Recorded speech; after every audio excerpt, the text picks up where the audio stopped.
Please sign right here. Let me take a picture of you with the box. A picture? Why? It's part of the protocol. Oh, okay. I don't need to remind you how sensitive the material is. I know. Thanks. Good. Take care.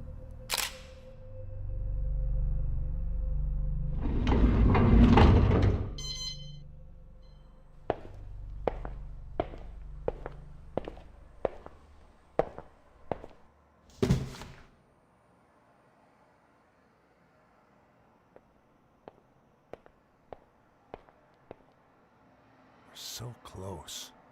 Scanning and reconstructing in real time. The final problem is head movement. Everything's too invasive. I need to upload the digital brain first. It should be in the box. I've got nothing to put in there. Development logs of patch 1.2. Probably the most important update to date, and Carl's last contribution to the project.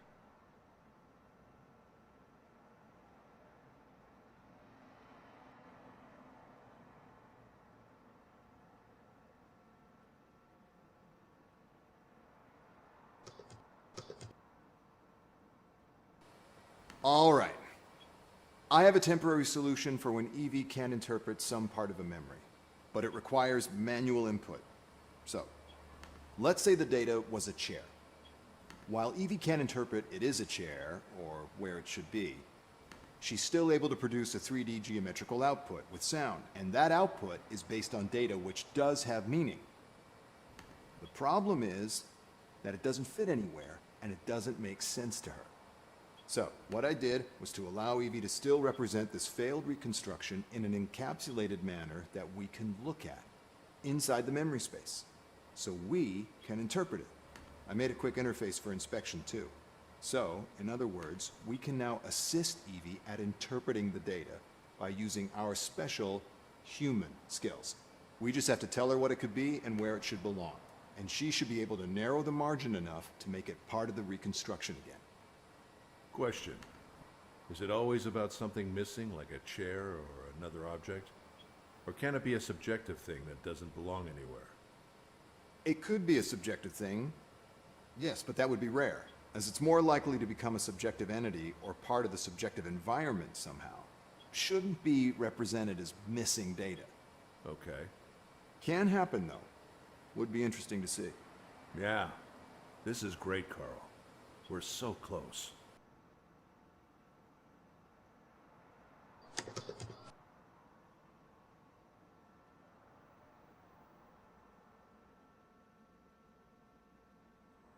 Well, this is a lot of logs.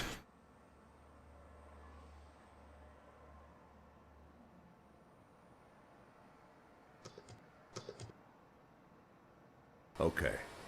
So, reason to celebrate. We can now make an objective reconstruction. So, it worked. My original approach didn't, but the machine learning approach did. These are your memories you're using, right? Yeah, for now. Cool. So what I did is to isolate a memory of a specific place, and then made the machine compare it with real footage of that same place, taken exactly at the same moment that the memory was made. So instead of trying to find out how to filter a memory out of its subjective experience, I just let the machine attempt it through trial and error. It basically iterates reconstructions of my memory by randomly filtering unclassified data. And the random reconstructions that match the footage the most get selected, and a new round of random reconstructions begin. Eventually, the filtering is narrowed down to data that is more and more reduced in size. And after a while, the solution is basically the same as the footage, just more glitchy and blurry. And did you test it with different types of memories? Nothing too extreme in terms of emotional distress yet, but yes, all types of memories and places. I've been carrying a camera for quite a while now. I like it, but I think that you still need a bigger test pool to truly call it objective. I mean, you could be introducing bias by how you're making these memories. That's true.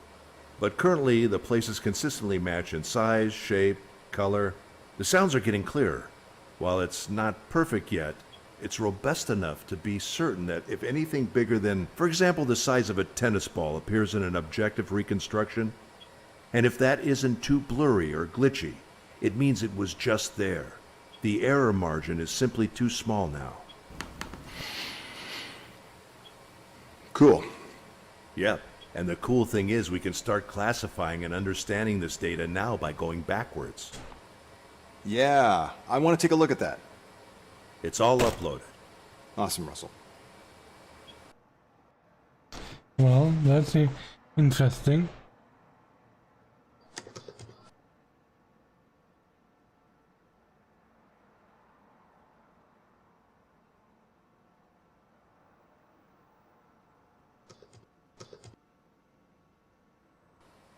Okay, so now, besides switching states, we can actually sort of fast travel to different memories and events inside that memory. As we know, time is still an issue, as you can go back or further in time inside a single memory. So, I thought it would be handy to have some sort of database of memories and their events as you reconstruct them. It also captures visual references as you progress, so it will help us remember a bit about each reconstruction, as it gets confusing sometimes. So this is very rough, but basically what you do is choose a memory from the subject's lifeline, and then if that memory is split into sub-events, you can select them and reconstruct that specific moment in time. It's pretty simple, actually. That's very handy. Yep. And if you ever manage to do that objective filter, I made it easy to divide each event into objective and subjective, so they can be selected through here as well. Thanks for thinking about that. We will make this work. Well, we've already talked about it, but I'll say this. Even if it doesn't work, we'll reach that truth through subjectivity itself. Don't let anyone hear you saying that. Yeah. Not yet.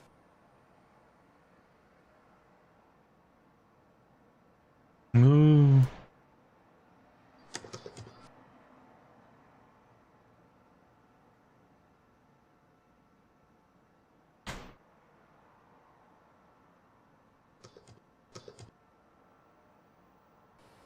Very minor upgrade to the control panel this week. If we discover raw data, then try to use it somewhere, and then forget to pick it up, Evie will know where we left it, so she can recall it. I put a small input there in the control panel to do just that. Perfect. I'm absolutely going to forget them. Yeah, I was thinking of you.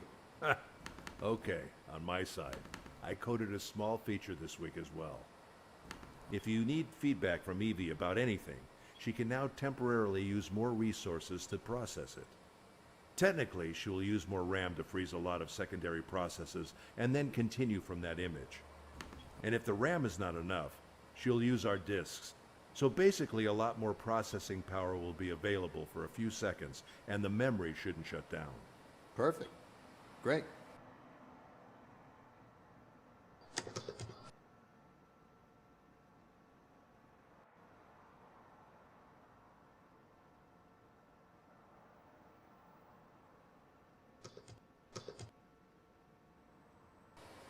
Just a quick update on Evie.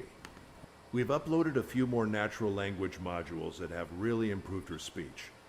But the biggest upgrade is a module that allows her to learn from us. It does use some processing power, but it's worth it. The biggest gains occur when she is actually on a conversation and being challenged, instead of relying only on big data analysis. So since she's learning from us all the time, we should try to speak to her naturally. Be polite with her. Explain things. correct her when she makes linguistic errors, and so on.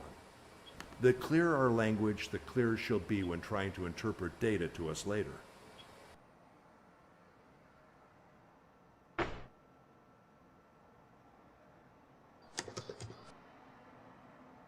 Pretty useful information.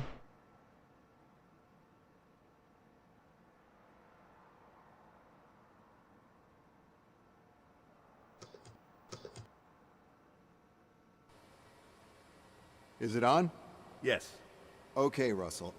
I think it needs just a few more days. I could use some testing, though. Count on it. This weekend? That'd be great, but weren't you going to meet with Laura? Oh, yeah. Yeah, you're right. Monday, then. Cool. So, subjective entities. As we decided, the understanding of subjectivity should be handled from different angles to avoid bias. So this particular angle is all about allowing the data to speak for itself, so to speak. I didn't want to rush into applying any concept we feel safe to talk about yet. So I first isolated data that had these characteristics: lack of particular location, lack of predefined shape, lack of overall consistency, a strong erratic influence on other memory data, and of course that AI doesn't get close to interpreting. So with this data, instead of forcing Evie to interpret something out of it, I allowed it to sort of latch to human and animal behavior patterns. Let me explain this. I mapped thousands of different behaviors into patterns, and then allowed the machine to brute force similarities between these patterns and the original uninterpreted data. If these are found, they can complement each other, because after a while, the data will have some behaviors more suited to itself than others. And with a little push, they can work as a vehicle to express the data. It's still far off to get something objective about it, but it allows for a lot of guesswork about what is the subjective thing that's going on in the memory. For example, let's say the subjective data is some sort of tense nervousness. Then there is a chance a subjective entity is introduced into the reconstruction to make sense of some of the data that has a behavior typical of tension and nervousness. I'm aware that there are layers of interpretation here, but thankfully the pool sample is huge, and the good thing is that we can do investigative work with this.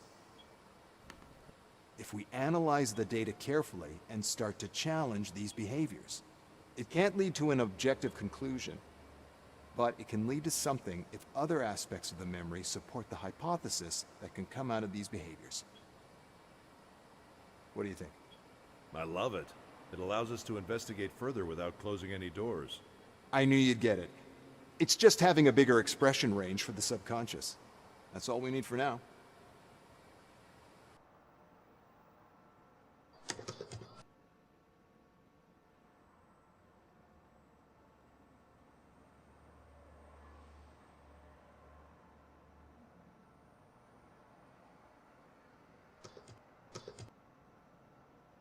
Should I start?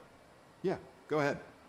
Okay, so after some serious wrestling with time, always a complex subject, we have a new feature for our time-based reconstruction problems.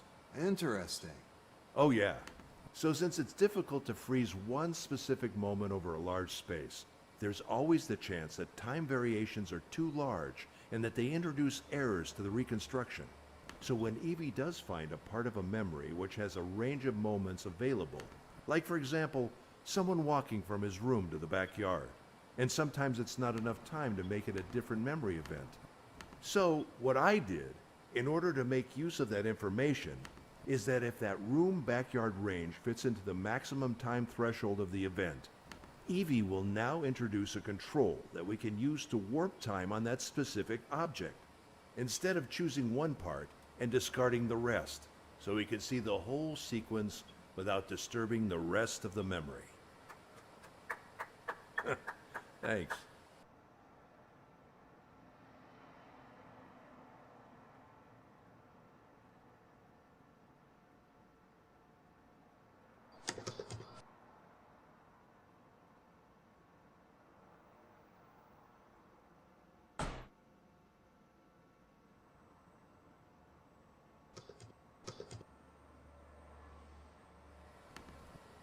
So, avatars are like a quick adaptation of the subjective entity's work.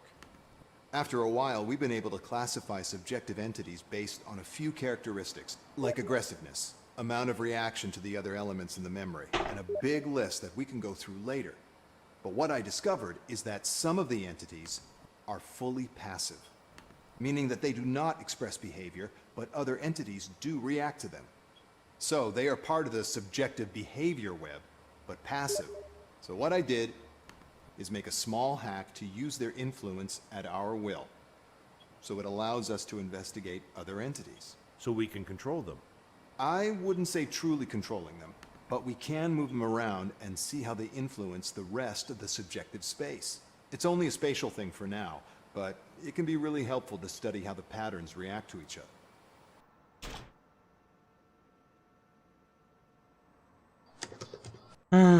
Okay then.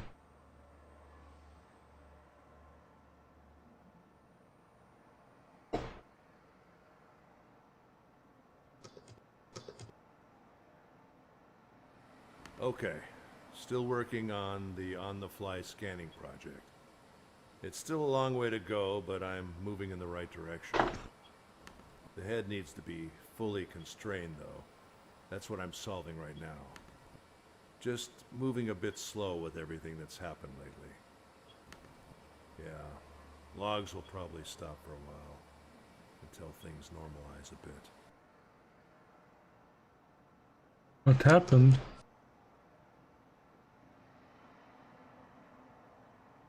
I missed this one because someone wrote to me all the time.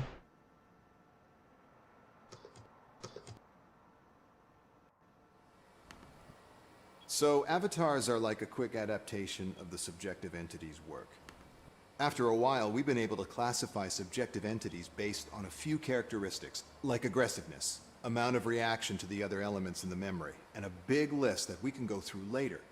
But what I discovered is that some of the entities are fully passive, meaning that they do not express behavior, but other entities do react to them. So they are part of the subjective behavior web, but passive. So what I did is make a small hack to use their influence at our will. So it allows us to investigate other entities. So we can control them. I wouldn't say truly controlling them, but we can move them around and see how they influence the rest of the subjective space. It's only a spatial thing for now, but it can be really helpful to study how the patterns react to each other. Okay then.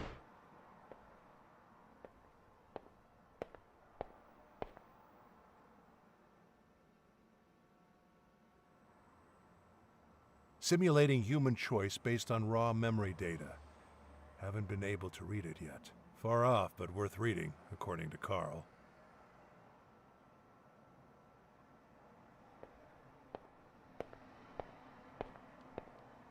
This was the first thing I brought in here.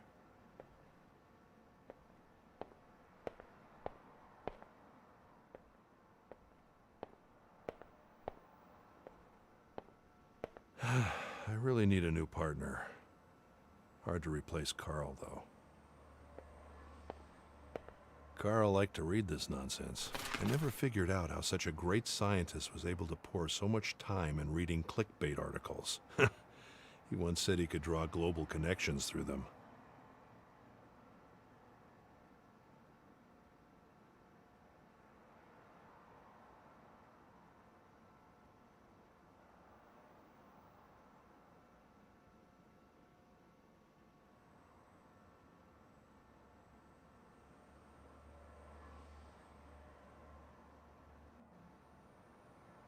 Hmm.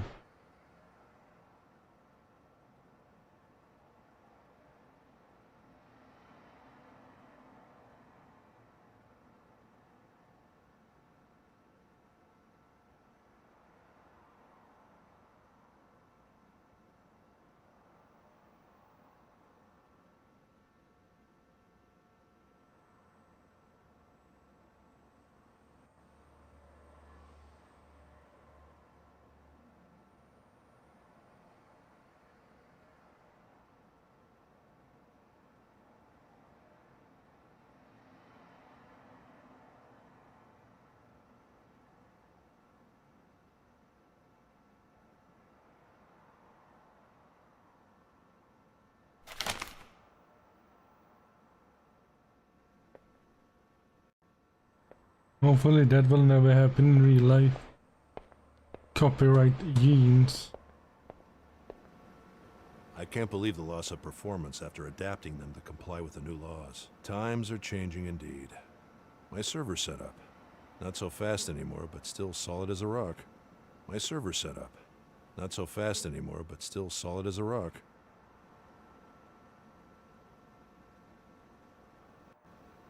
That's not good cable management. Well, I guess that's kinda alright.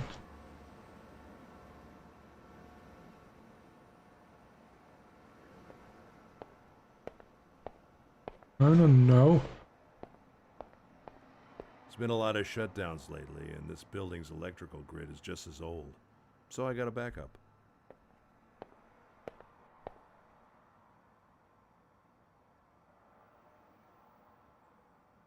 Consists of a lot of thinkers who love technology, but who, as Cindy Smith very eloquently put it here earlier, feel that technology is something that both can empower and do fantastic. The idea good was an work, office but at the lab same time, hybrid. it gives us new power to screw up in grander ways than before. So we feel we want to do everything we can now to make sure the technology gets used for good. If we look at not very powerful technological inventions like fire, for instance, we use the strategy of learning from mistakes. We screwed up a bunch of times and then we invented the fire extinguisher. But with more powerful technologies, nuclear weapons, synthetic biology, Huh.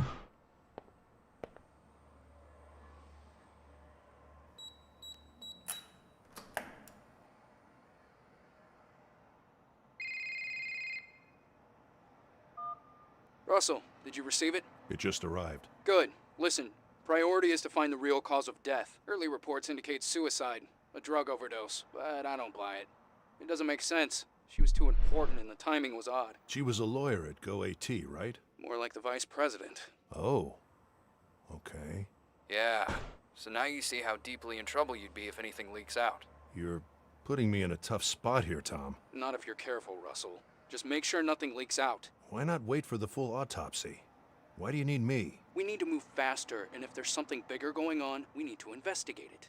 This is a one-time chance to catch them. GoAT has been dodging us for way too long. So you want me to spy on them through her memories? No, I just want you to find out how she died, which is legal. But if I'm right, it will take us somewhere nasty. I know there's something off.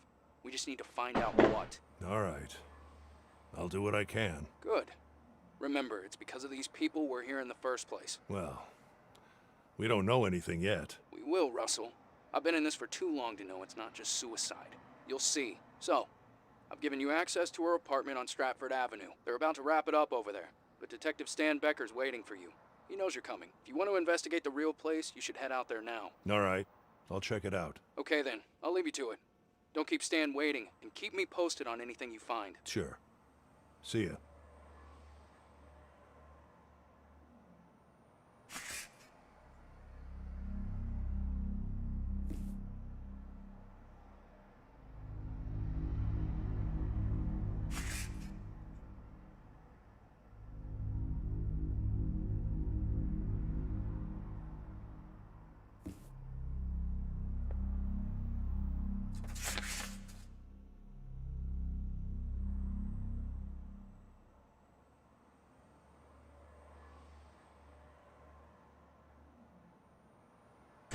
Jana was the vice president at GoAT, one of the younger top executives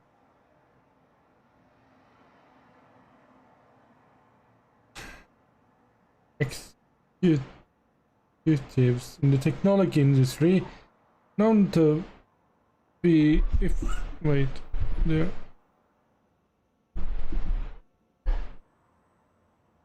to be efficient, smart, and ruthless, and determined. They have been credited as GoAT's highest valued assets in the last 5 years. With a strong understanding of management, laws, and markets and technology, they won the Inno Award in 2013, being the first woman in the world to receive it. High-profile executive funding.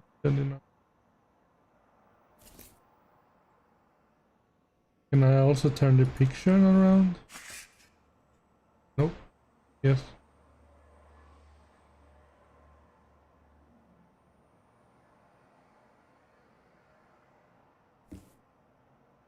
Hugo7879, welcome to the stream, mate. How are you doing? Doing alright?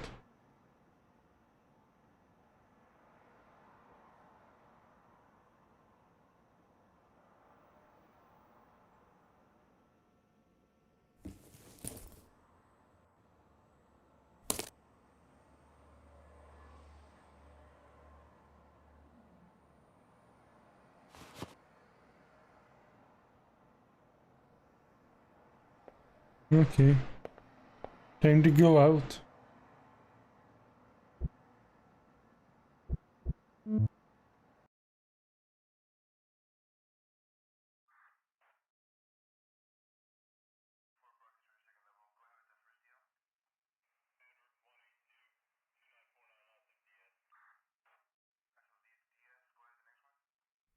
Hey, Russell, right? Tom said you'd come. Feel free to take a look around, but don't touch anything. And let me know if you have any questions.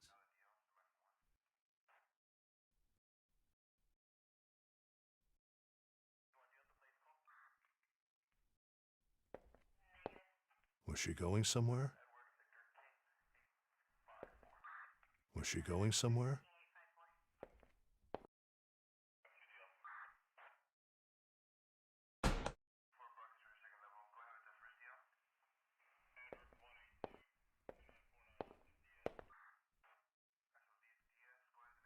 That's a quite a view.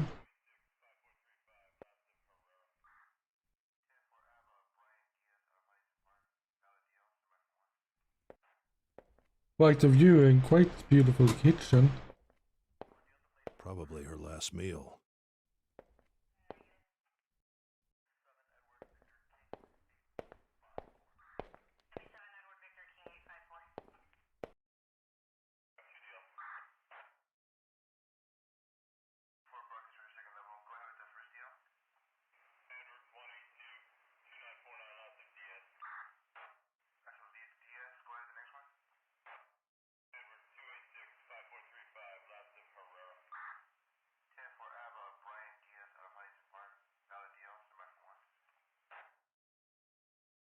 Wait. La la la la la.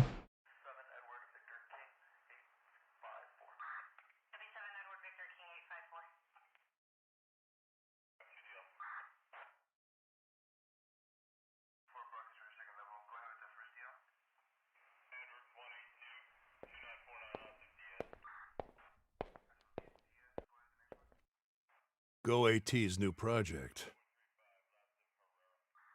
This is a beautiful view.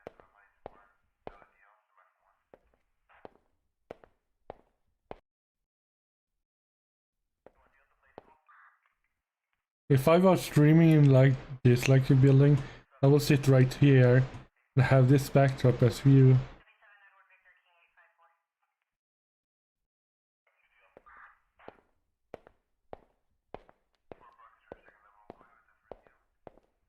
Curved TV.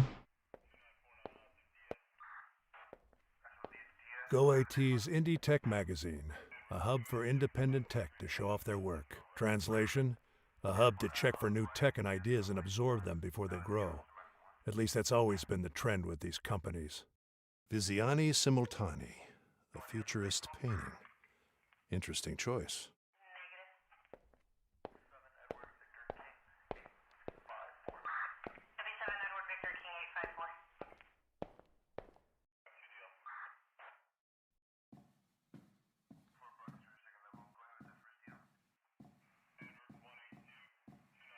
Also quite a view.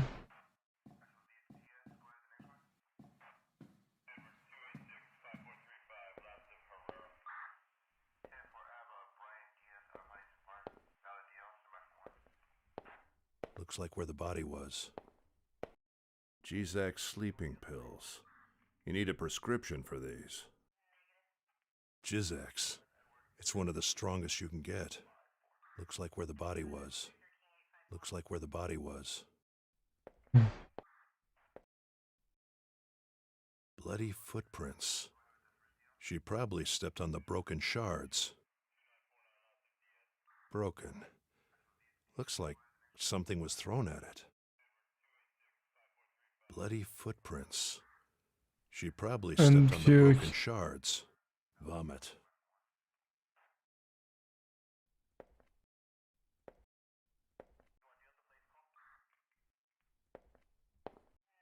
That's a good visual. Men's clothes. I wonder what's in those boxes. Another broken mirror. I don't think it's a coincidence. Clearly she'd been drinking. Medicine wells alcohol is also good. Looks like an expensive mask.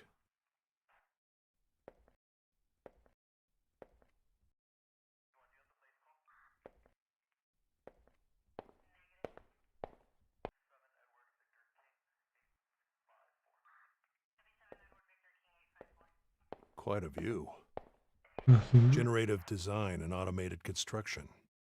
Their success would mean another tech earthquake, this time in the construction and housing market. So everybody is both intrigued and scared about it.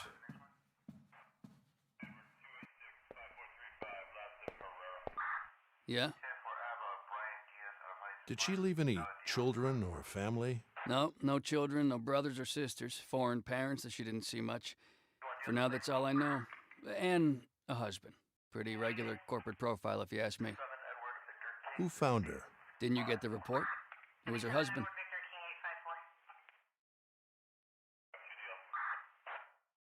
Ah, Do you know anything else about him? His name is Alex. Pretty average guy. Fitness trainer. The victim had kicked him out a few months ago. They were about to get a divorce. He came by to pick up some stuff he'd left here. Could he have been angry about the divorce? Yeah. But as I said, she'd been dead for at least 6 hours before he got here. So if somehow he forced her to take an overdose over the phone, then yeah, he could have done it.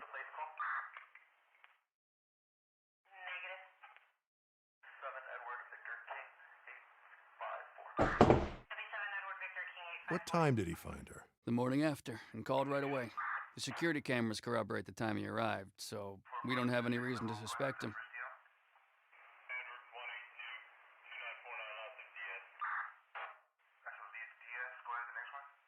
god damn it.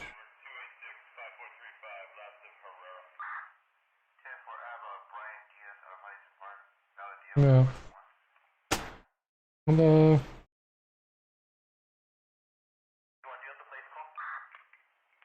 Do you have any theories about what happened? It's a little early yet, but everything points to suicide. There are lots of loose ends as to why, especially considering who she was. Her laptop, for example, is gone. We haven't been able to find it, so who knows how deep that thing goes. Even so, I don't think there's a possibility someone sneaked in and forced her to take some pills somehow. But don't take my word for it. We don't even have the full autopsy report yet. Thanks. No problem. okay, then I need to Okay. take. I think I have enough information from the real place. Time to find out what her memories have to say about what happened.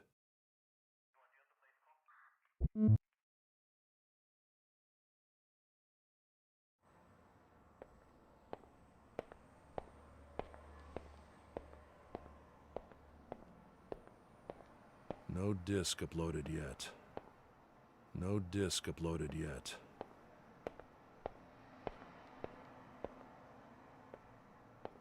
My little project has come a long way.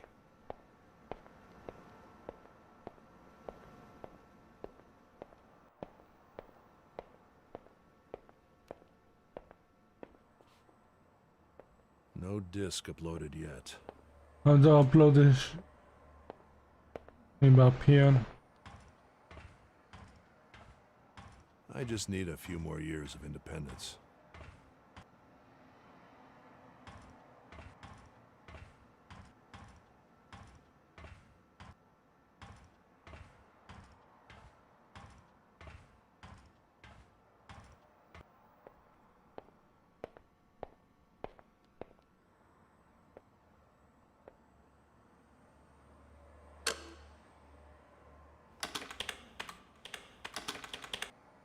Upload is ready.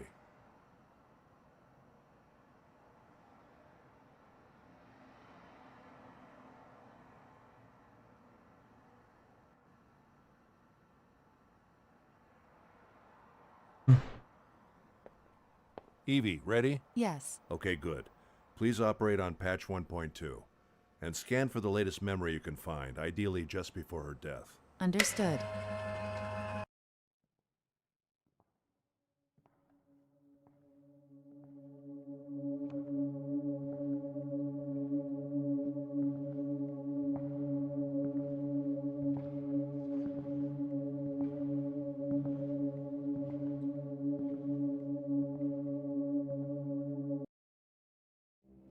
So this is when she died.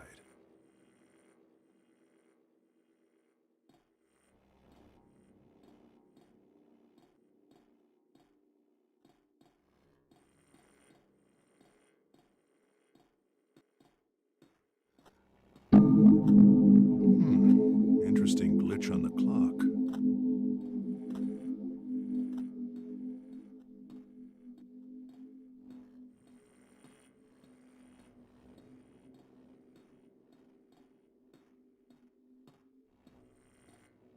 Afternoon light. Didn't she die at night? Afternoon light. Didn't she die at night?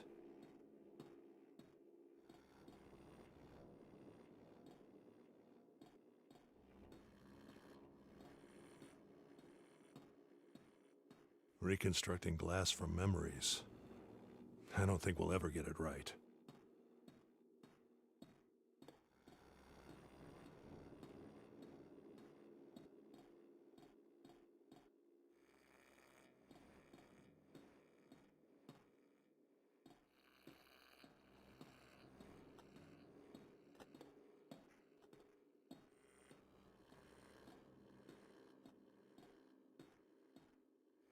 Afternoon light. Didn't she die at night? Lots of missing information here, Evie. This doesn't seem to be the right moment. Yes. I wasn't able to pinpoint any further coordinates. Objective data is incomplete. Reasons? High emotional state. She might have known she was going to die. Is there enough data to reconstruct a subjective state of the memory? Yes. Good. I'll enter the subjective state and see what I can find.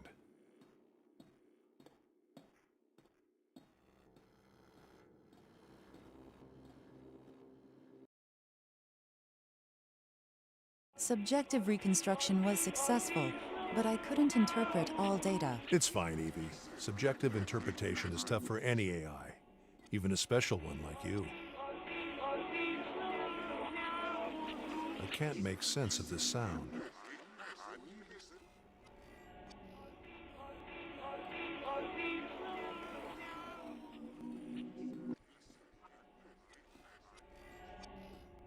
That ladder goes down to the first floor.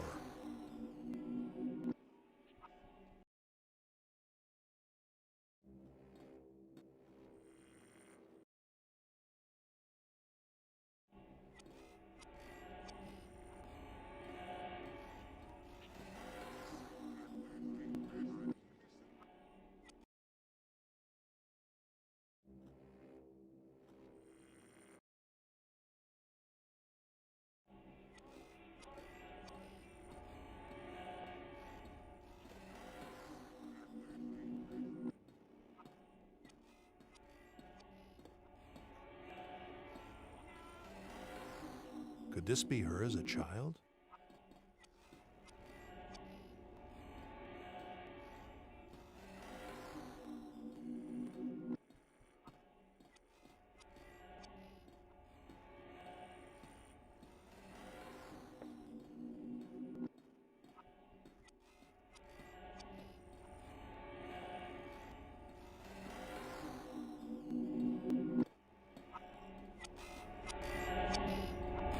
It belongs somewhere in the memory, but I cannot interpret it. I need to know what it is and where it belongs. All right. I'll study it and put it in the right place.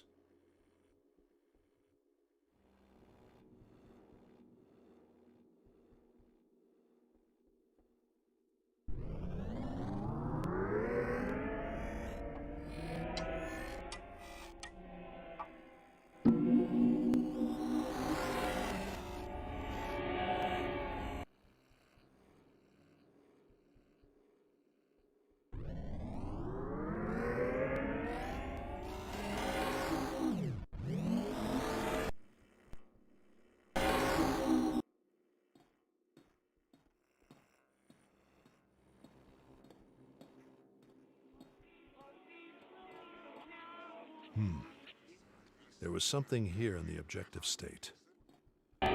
Evie, do a match with clock data at this spot.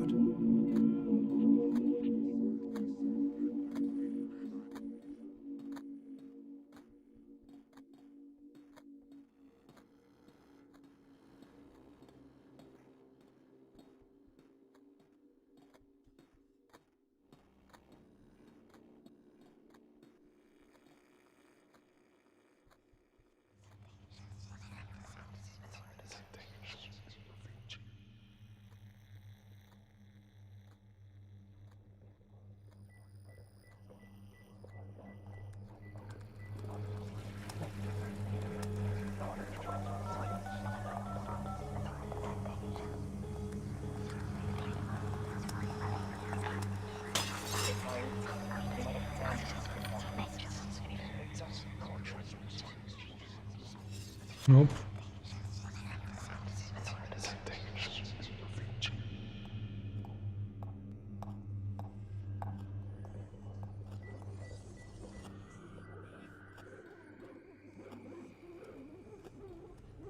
A picture of a dog. Following her?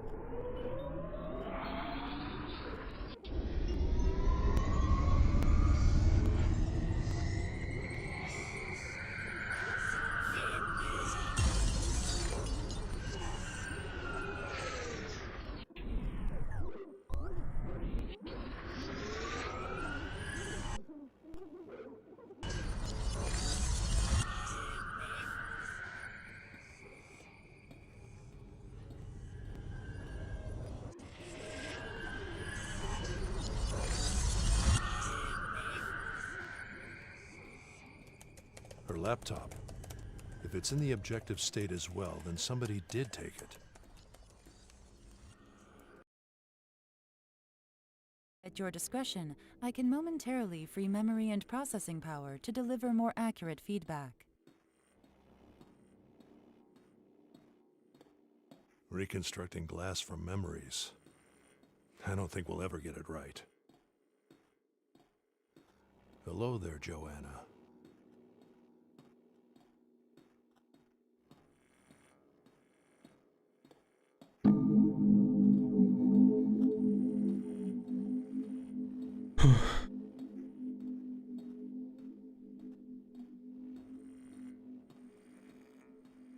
Processing. I can't interpret the new raw data, but the spikes in the readings suggest an intense, violent moment.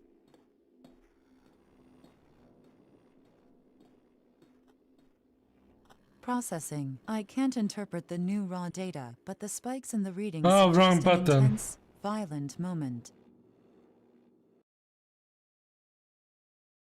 I was only gonna press Q.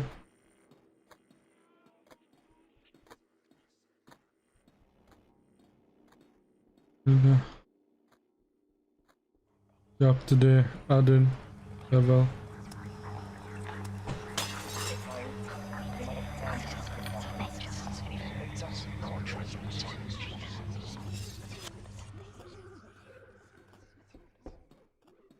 Someone's knocking at the door.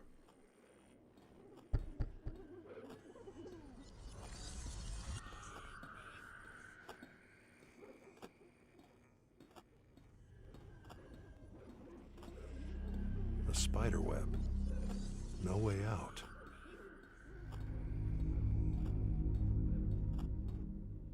No mirror. The water is running.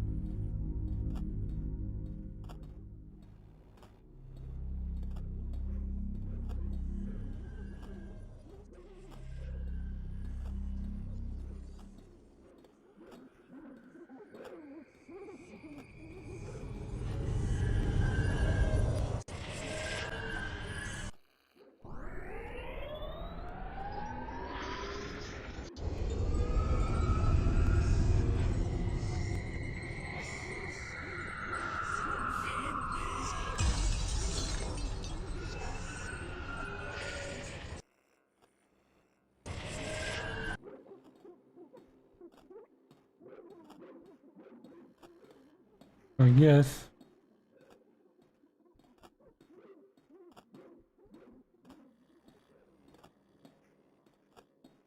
Glass always gives Evie trouble.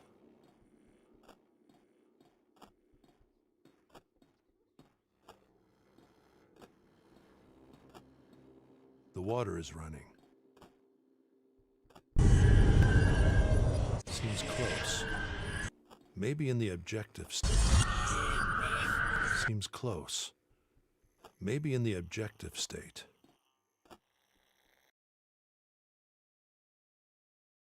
Maybe this is the right moment. The raw data should work here.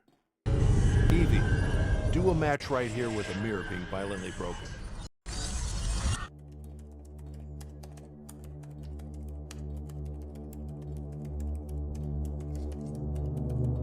What is this hand doing here?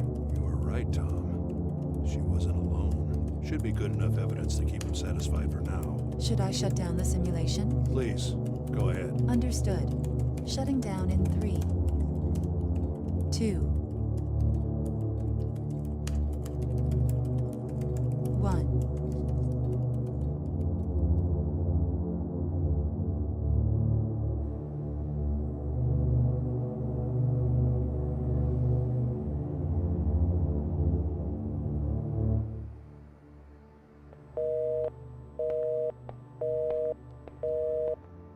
Offline still. She called me yesterday, but it didn't connect.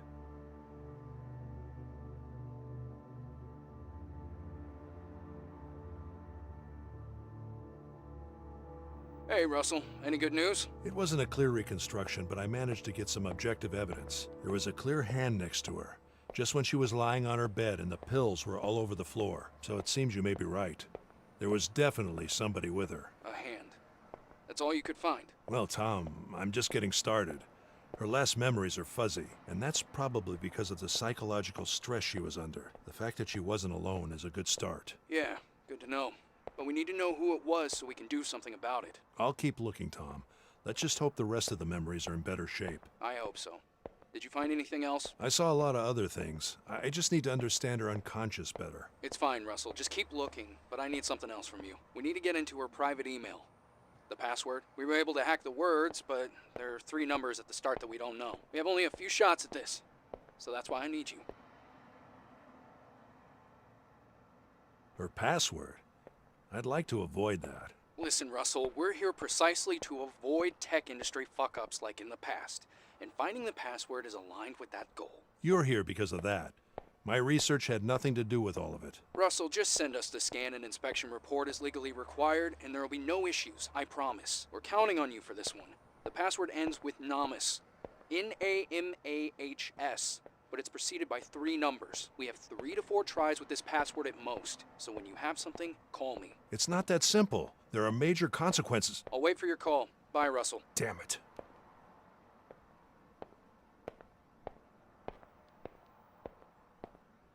Okay, Evie. We need to find that password. But most importantly, how and why she died. If you can isolate memories or dreams that may have a connection with the password, or emotional patterns similar to those of her death. A deep search is needed to find such patterns. It will take time. Yeah, I know. I could use some rest anyway. Understood. Search will run overnight. Optimize the processes as much as you can. Good night, Evie. Thank you. Good night.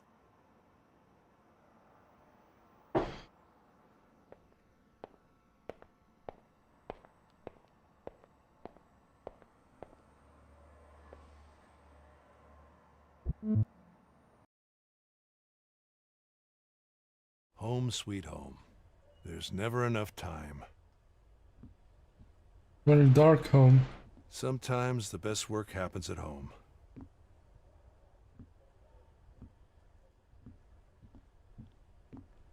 A quiet night in my mostly quiet neighborhood. A quiet night in my mostly quiet neighborhood.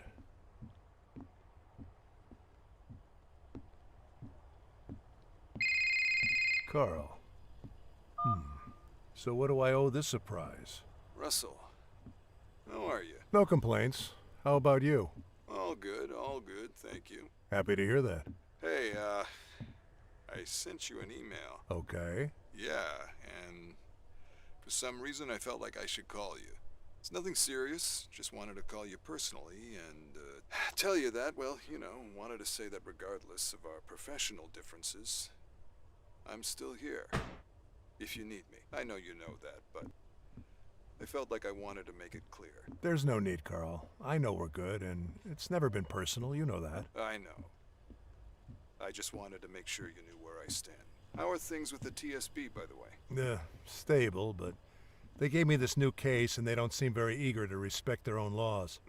Another murder? Yes, high-profile one. Go AT, no less. Damn it. Wait, can you even tell me this? You're under the same contract as I am, Carl. I wonder if it will ever end. I should probably notify them. Yeah, you should, before they jump to conclusions. You're absolutely right. And how are you doing? Lots of change. House, work, people. Even this number will have to go. How secretive. Nah, it's just a renewal. I won't lie that it feels good to have just a little bit more funding, though. You should try it one day. I bet it does. But you know... You gotta finish your work. I know. Anyway, Russell, I'm glad to hear that you're okay. Let's be in touch, alright? And make sure to check that email I sent you. Sure, I'll read it. Good. Bye, my friend. Be safe. You too, Carl. Take care. Interesting book about how in modern psychiatry the subjective experience of the patient has been left out in favor of DSM categories. These categories make everything easier for the industry, but the individual experience of the patient is thrown under the rug. Since we really know so little about the subjective mind, there's little ways to challenge this. I hope our research finally changes that.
This is Marie Tsu's speech when receiving a UN award. It was about AI, the future, and this building's design. They seem to be already using it. She seems to be quite optimistic on what can be done.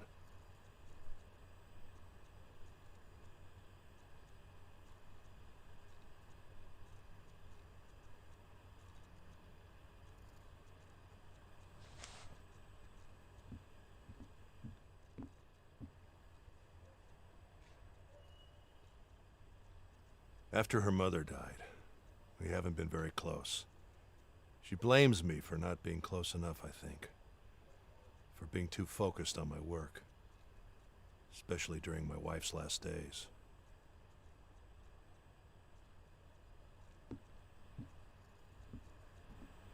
It started updating on its own, stuck at 99.9%. Why am I not surprised?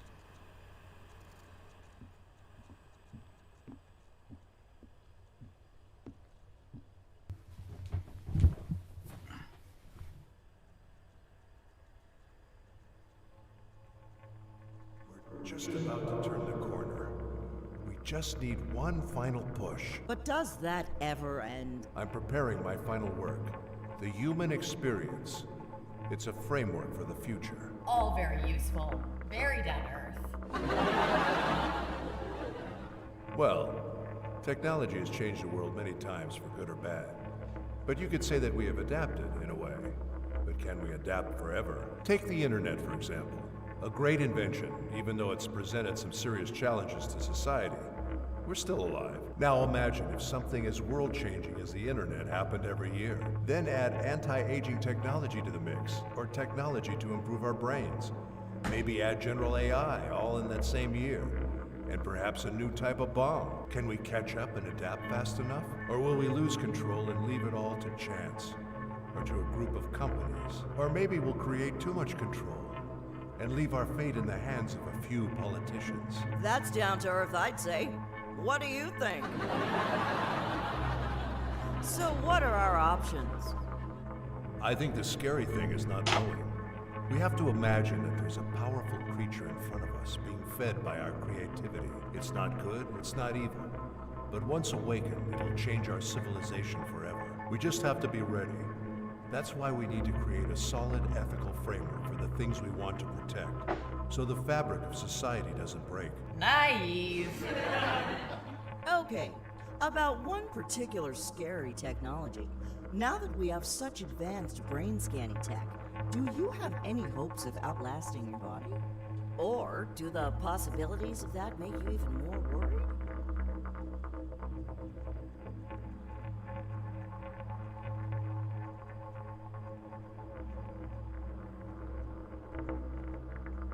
I'd take it slowly, but I'm excited by the possibilities. And what would you say is your biggest drive in all of this? This independent quest? I'm not sure. It's... He wants everything. But why are you still using that voice for Evie? There are so many good ones now. The fewer layers, the better. We don't need the emotional layer in the voice, do we? Why not? Wouldn't that make communication easier? No, it wouldn't.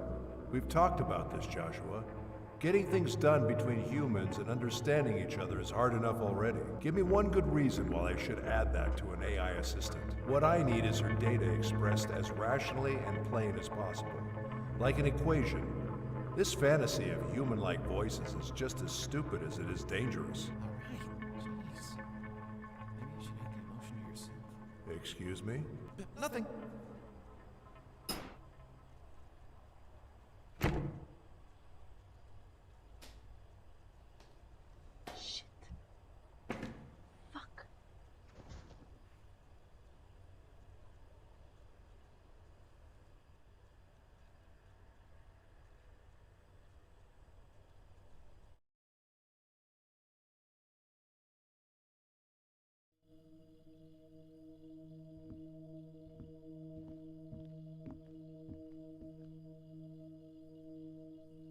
Carl's email, and of course a podcast is included. You know what? I would never have thought that. It's amazing. It really is. I mean, your parents must be very proud. Congratulations to all of you. Thanks, Phyllis. Coming back to your work, you've been there from the beginning, am I right? Yes, we were less than 15 people, I think. It was like 30 years ago, a few months after the company started. And now you're head of technology. That's right. Amazing.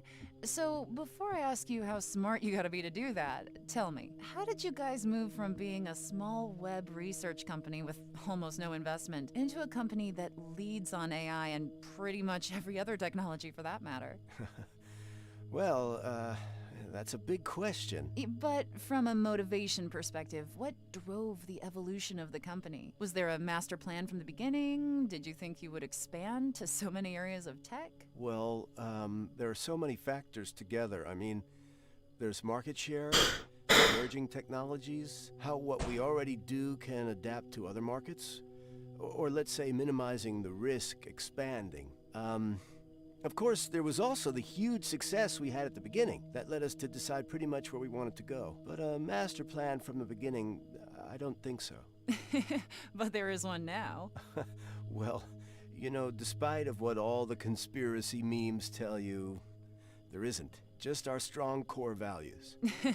Yeah, helping humanity with technology, being the good guys, yada yada. You know what? I would never have thought that. It's amazing. It really is. I mean, your parents must be very proud. This Congratulations is to Marie all of you. Tsu's Thanks, speech Phyllis. when Coming back receiving to a your UN work, award. It was you've about been there AI, from the beginning, am I future. right? Yes, this we building's were less than design. 15 people, I think. They seem to be It was already like, using it. 30 She years ago. seems to be quite a few months optimistic after on the what can company be done. started. And now you're head of technology. That's right. Amazing. So, before I ask you how smart you gotta be to do that, tell me, how did you guys move from being a small web research company with almost no investment into a company that leads on AI and pretty much every other technology for that matter? Well, that's a big question. But from a motivation perspective, what drove the evolution of the company? Was there a master plan from the beginning? Did you think you would expand to so many areas of tech? Well, there are so many factors together. I mean, there's market share, emerging technologies, how what we already do can adapt to other markets, or let's say minimizing the risk, expanding. Of course, there was also the huge success we had at the beginning. That led us to decide pretty much where we wanted to go. But a master plan from the beginning, I don't think so. But there is one now. Well, you know, despite of what all the conspiracy memes tell you, there isn't. Just our strong core values. Yeah, helping humanity with technology, being the good guys, yada yada. Well, yeah, that's what we do. Yes. I just remembered a picture I saw like 30 years ago showing Bill Gates' head next to an alien skeleton. The magazine found all these similarities and urged you not to use Windows. Well, I've seen thousands of those, and they won't go away. It's funny that despite all the good a company can do, how transparent it is. You just Laura's can't erase backpack. It's just part of She's who had we it since are. high school. Exactly. But At this honestly, hour? it's one of the topics that has Laura. us here, right? Not everybody thinks you are on the right track, especially with the AI department. And we're not talking about your traditional conspiracy theory. Yes. And some of them are influential, well-respected people. I'm sure many know who I'm talking about. But yesterday, a letter appeared on the web, and it did cause a lot of noise. For the people hearing us now that don't know about it, it was from Mr. Carl Chasser, a very respected psychiatrist and scientist. This letter criticized GoAT's latest announcement. What which is this did, in place? fact, What make have the you world gotten me very, into, Tom? Very happy and excited. Not him, clearly. Not him. Well, he criticized it for completely missing what's essential and saying it could lead to the worst step in our evolution ever taken. Yeah, well... And give me a second. Then he says a number of reasons why this shouldn't be accepted by governments, and goes on explaining in a very, if I may say, and this is only my opinion, in a very sort of poetic but cryptic way. Well, to be honest, I wouldn't know where to start answering the letter, because the attacks are so surreal that we sort of would have to study the letter first and try to find out its meaning. Yeah, it is cryptic. Exactly.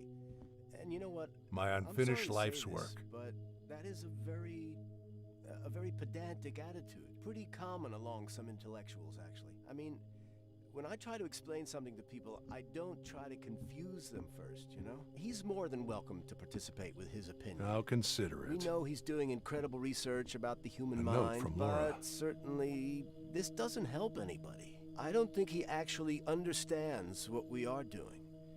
He is incredibly paranoid, and he is full of dangerous mysticism. He's putting in our hands the responsibility of crushing surreal things that nobody understands, while in fact, what we are doing is increasing quality of life by a big margin, and nobody can deny that. Let me tell you this. Nothing we are doing is secret. Everything is what people want and Laura. need, and we are delivering it I wonder what proudly she's up and to. transparently.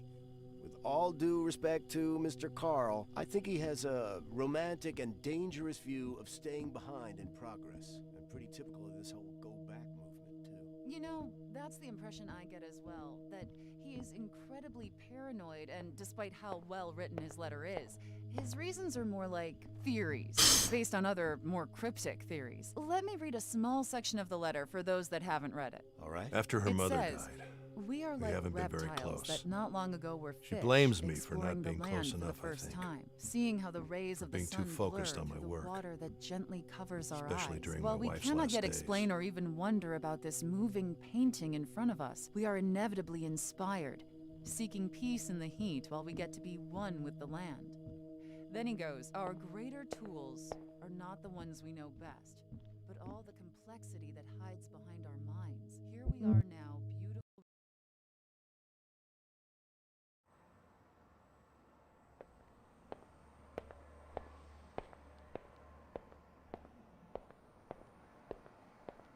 Hi, Evie.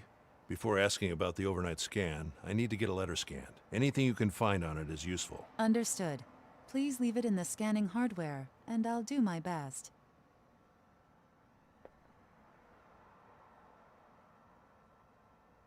Okay, here it is. Please see if you can match that picture with anything. It's urgent. Understood. And if there are any fingerprints or any other clues you can extract. I'll start with the picture. I have hardware limitations for most other tasks. Yeah, I know. I'll build a decent scanner soon. Meanwhile, I'm sure my little project can be of some use. I will try. That's all I ask. So, anything interesting on the search last night? I found 2 parts of her lifeline that may help you, but only one is fully reconstructed. This one is a childhood memory that seems to be connected not only to the password, but also to her adult life. The other one is a recurring dream that started about 1 month ago, virtually every night. I'll need to brute force my way to a reconstruction for this dream. I'll notify you when I have something that can be uploaded. Interesting. Upload the childhood memory in the meantime, and keep working on that dream. Evie, please activate the control panel Carl was working on. It might be easier now that we have more than one memory available. Understood. And letter scan is in process. Nothing found yet. Thanks. Keep me posted.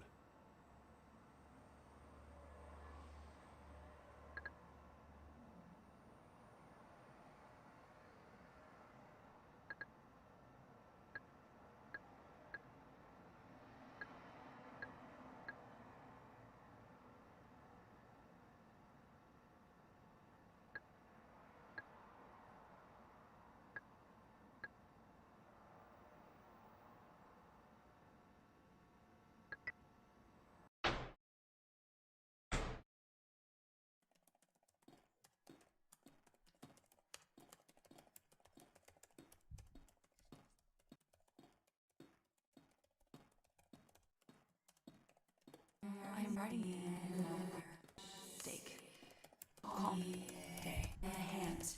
So the laptop was here. She even took the time to write something. Someone. Few words. Not enough to make sense, though. Future. So the laptop was here. She even took the time to write something. Take. Calm. Day. Hands. Everyone. Always wanting. Someone.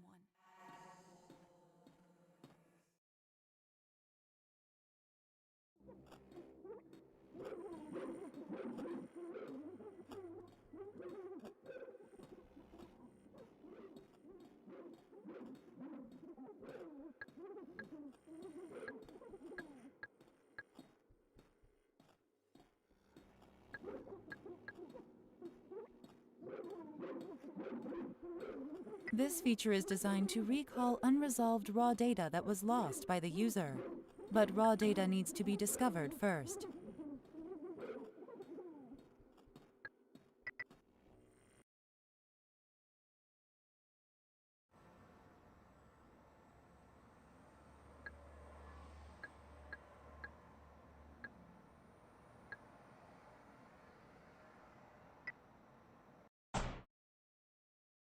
Control panel 1.2 is activated.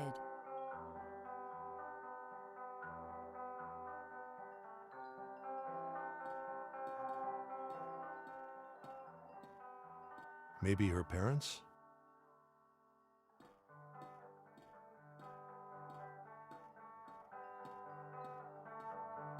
Evie, what song is this? Searching. I can't find a match in online databases.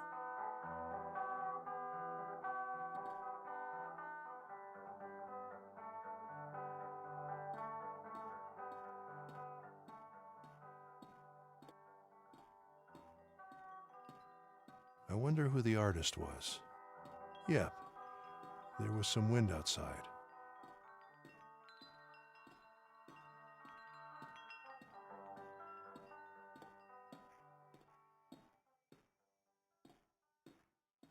Homemade cookies.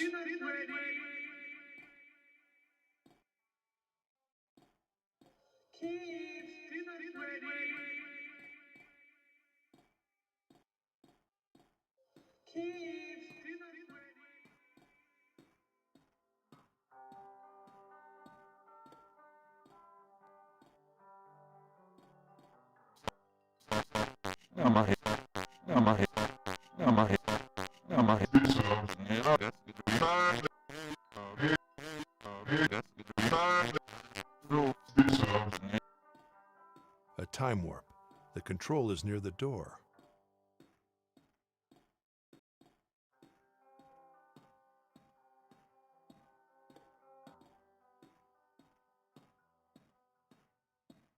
I can't enter. It's like a black wall. Someone unreadable and the magic mirror show. A toy dinosaur. Children. What are you looking at, Joanna? Another failed glass attempt, although now it reaches further into its surroundings.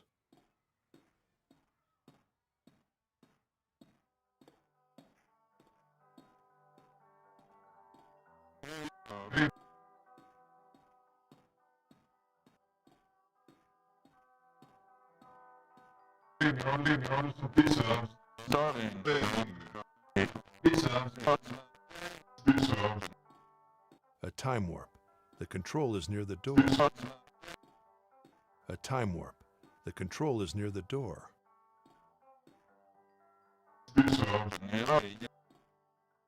A time warp. The control is near the door. Maybe it works from the other side. Maybe it works from the other side.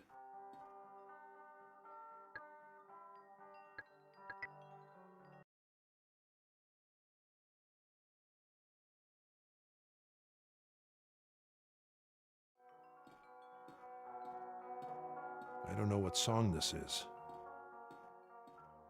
Her own version of things. Such beautiful innocence.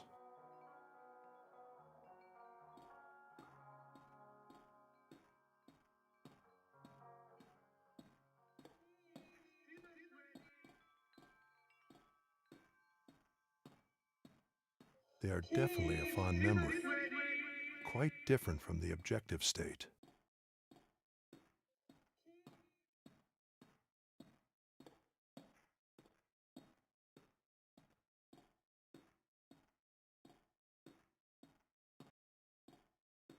Could be a defense mechanism. Most likely. In current patch, they are unfiltered by default. Are they using my behavior? Yes. Good. This will give them a much broader expression range. Thanks for the warning, though.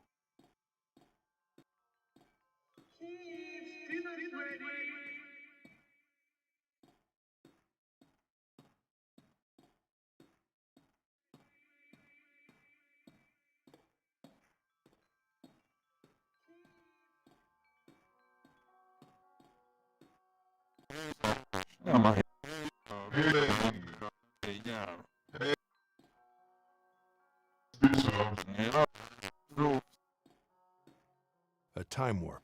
The control is near the door. Happy memories are always saved in a special way.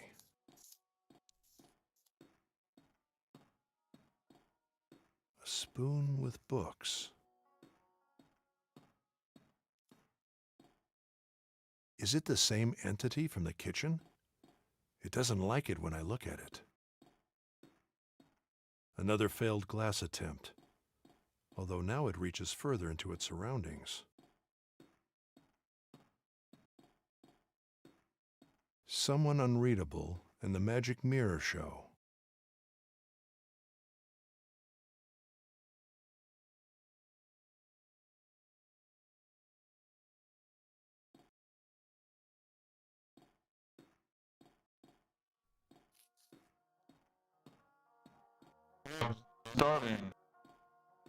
A time warp. The control is near the door.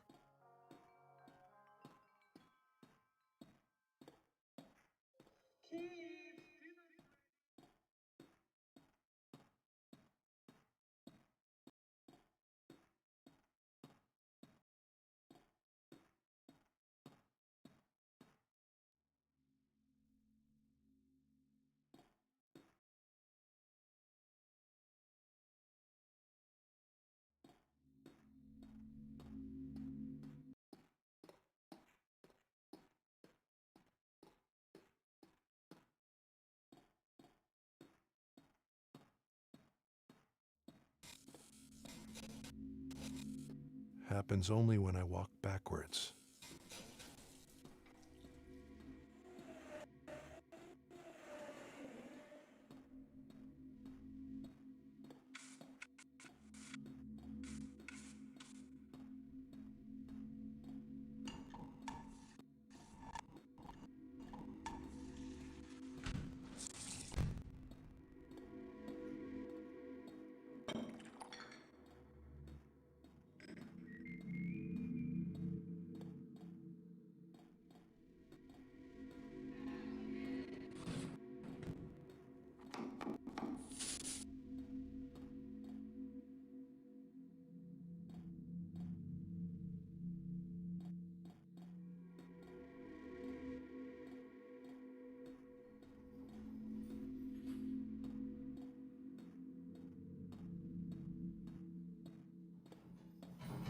Someone's desperate to enter.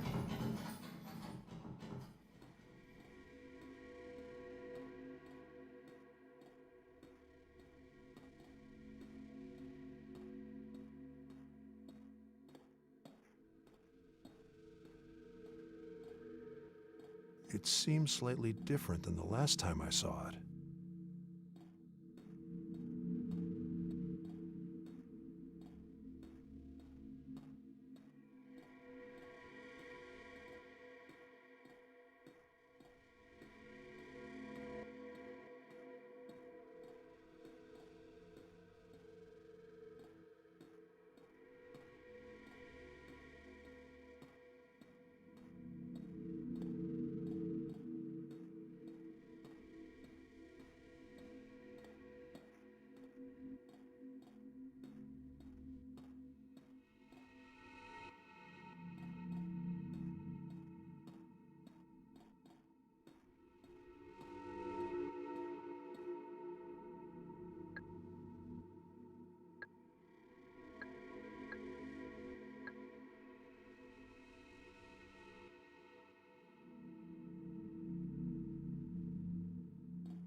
The path splits in two.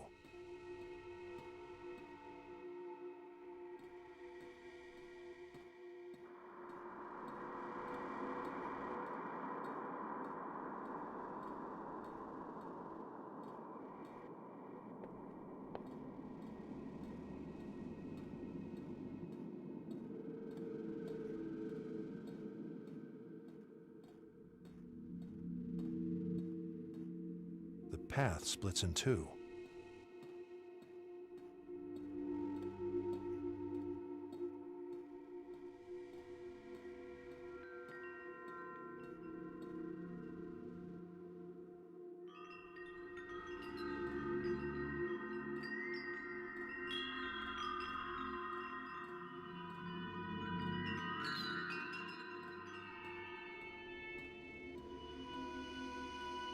This seems like the shadow of the people that were at the start of the memory.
Is that Joanna inside the frame?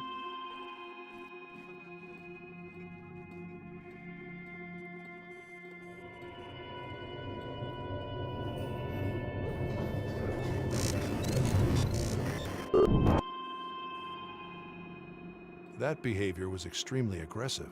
Yes. I wonder what it's hiding.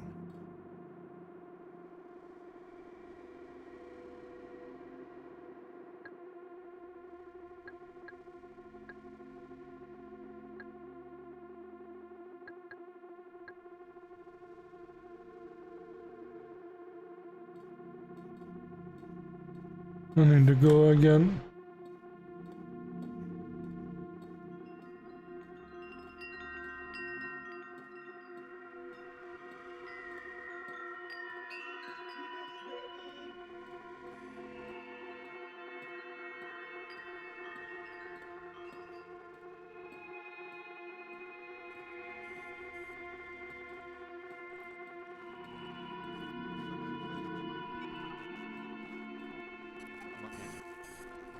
Is that Joanna inside the frame?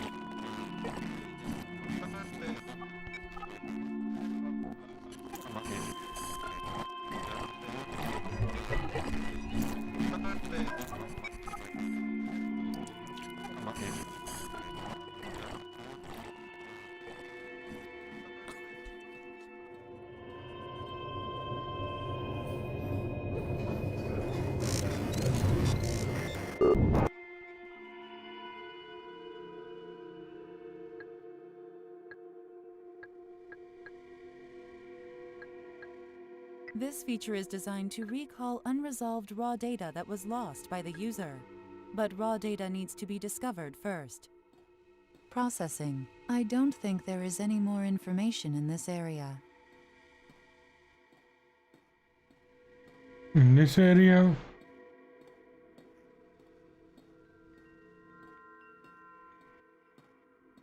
Processing. Perhaps there is more information at the other end of the tunnel.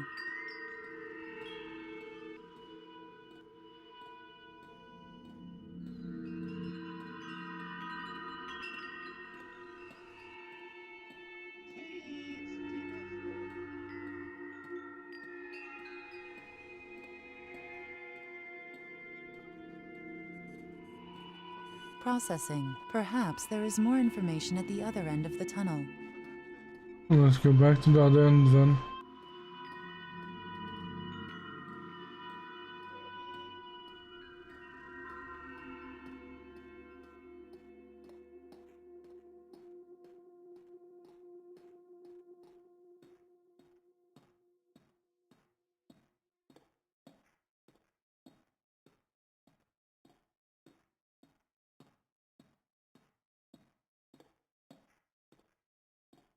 Could this dog be subjective only as well? I can't enter. It's like a black wall. Maybe it works from the other side. Unreadable. Maybe in the objective state.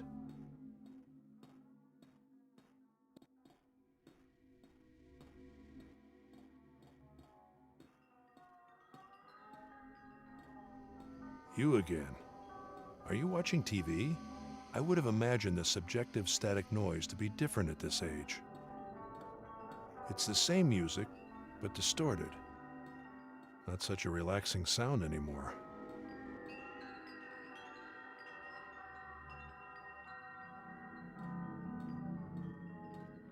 Interesting shapes.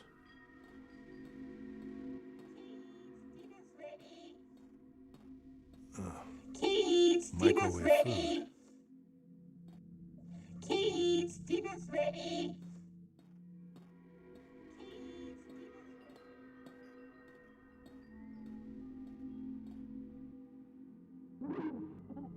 Evie, Is there a reason the dog can enter there while I can't? It wasn't resolved as a neutral space.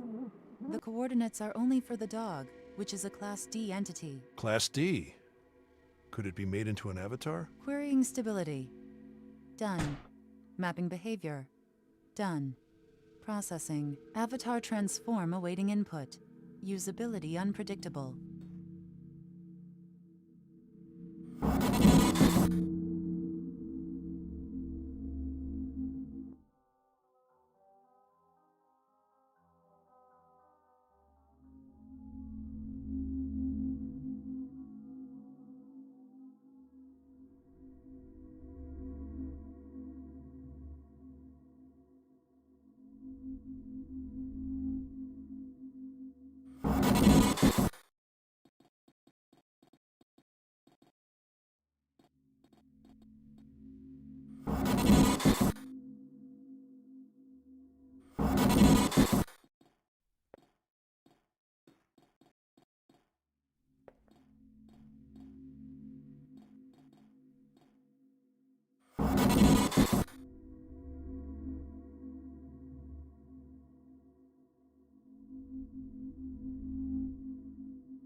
Another child's room.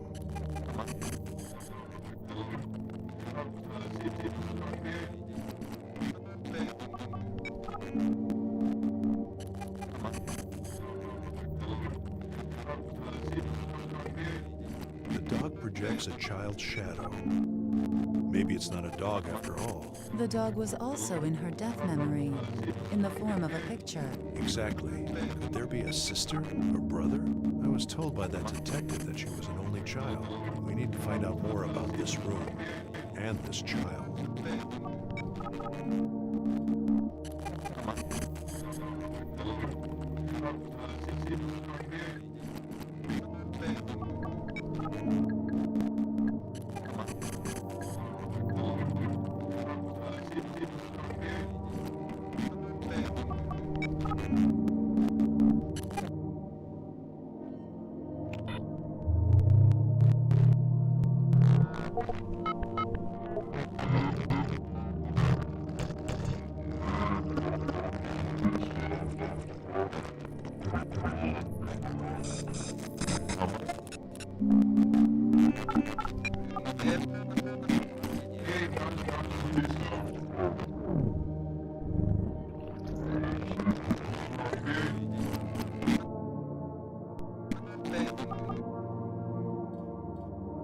You again.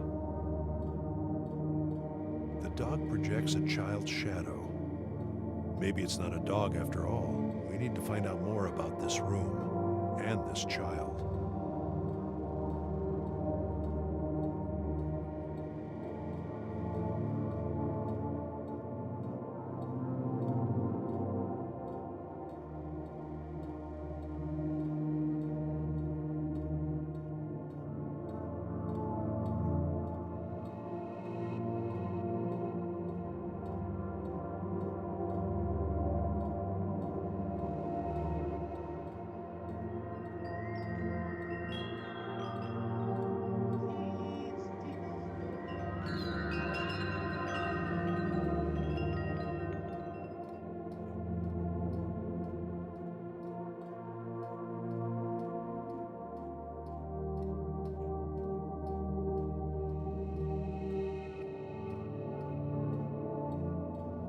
maybe it works from the other side.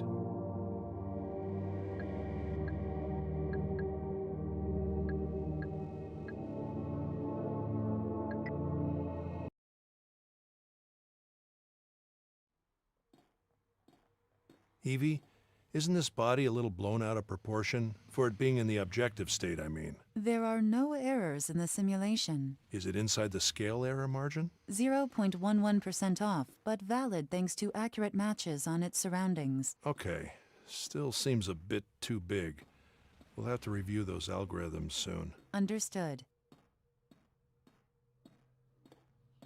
A bedtime story, maybe. I could swear it's slightly different from the last time I saw it.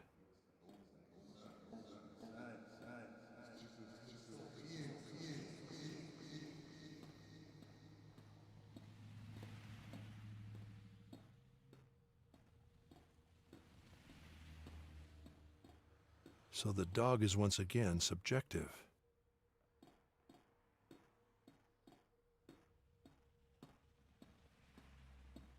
One of them should be the mother.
Is that Joanna inside the frame?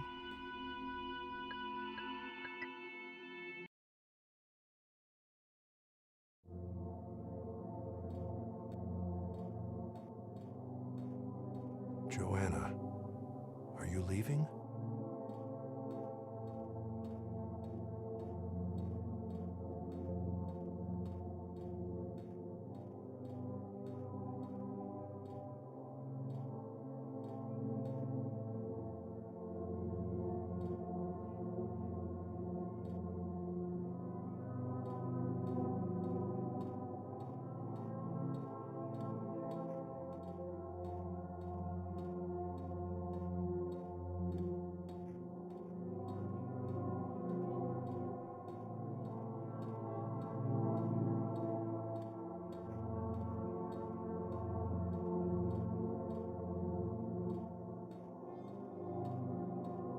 Joanna, is it you?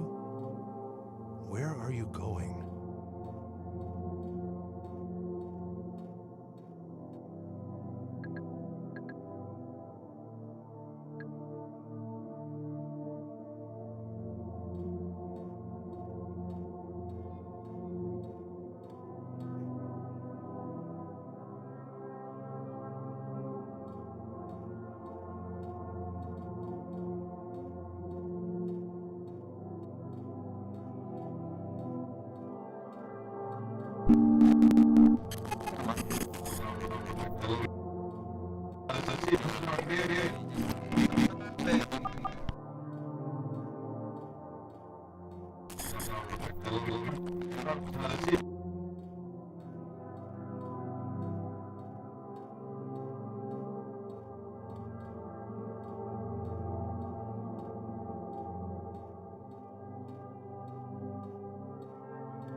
Processing. The readings of the data picked up in that room are interesting. Interesting. How exactly? Can't be interpreted, but there are possible descriptive words: pattern, voice, day, food. Also, it seems to be connected to positive feelings, which are more present in the earlier events. Processing. The readings of the data picked up in that room are interesting. Interesting. How exactly? Can't be interpreted, but there are possible descriptive words: pattern, voice, day, food. Also, it seems to be connected to positive feelings, which are more present in the earlier events.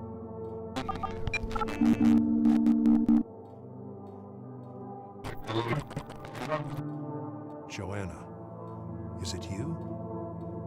Where are you going?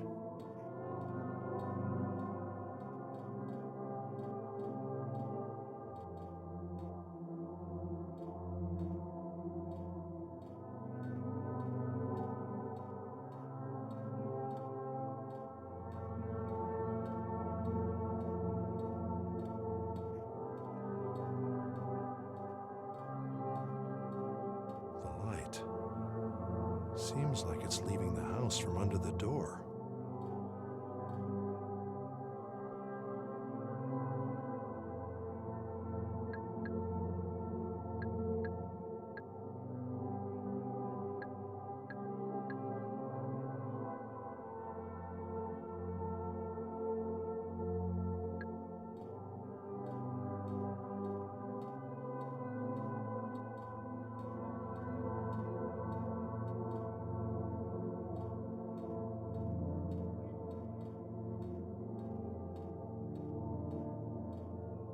The light seems like it's leaving the house from under the door.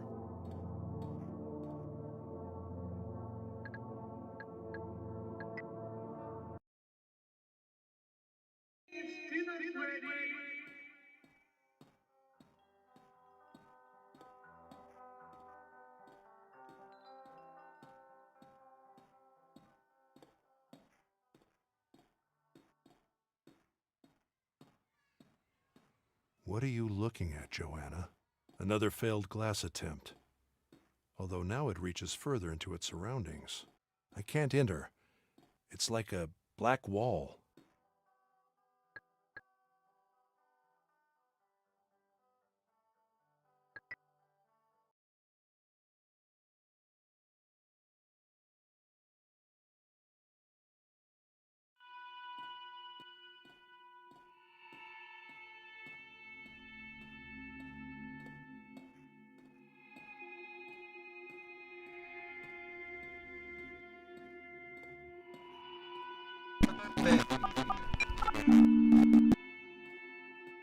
The dog projects a child's shadow. Maybe it's not a dog after all. We need to find out more about this room and this child.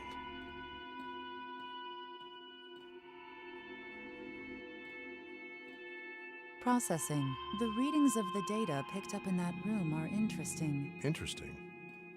How exactly? Can't be interpreted, but there are possible descriptive words: pattern, voice, day, food. Also, it seems to be connected to positive feelings, which are more present in the earlier events.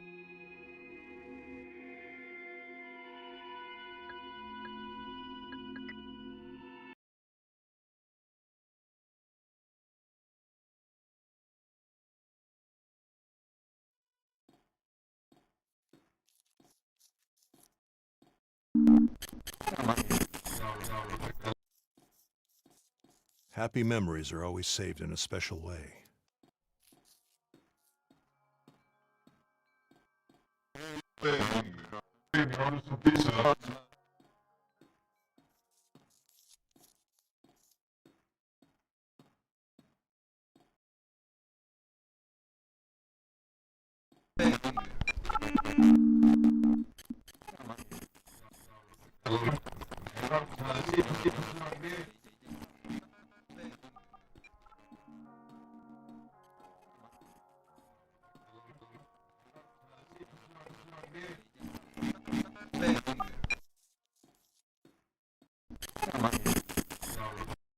Is it the same entity from the kitchen?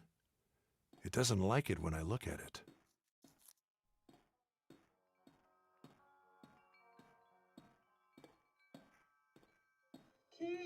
They are definitely a fond memory, quite different from the objective state.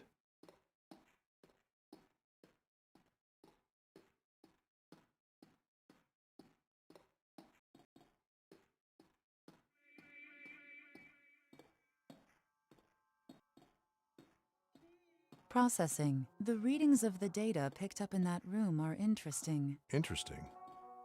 How exactly? Can't be interpreted, but there are possible descriptive words: pattern, voice, day, food. Also, it seems to be connected to positive feelings, which are more present in the earlier events.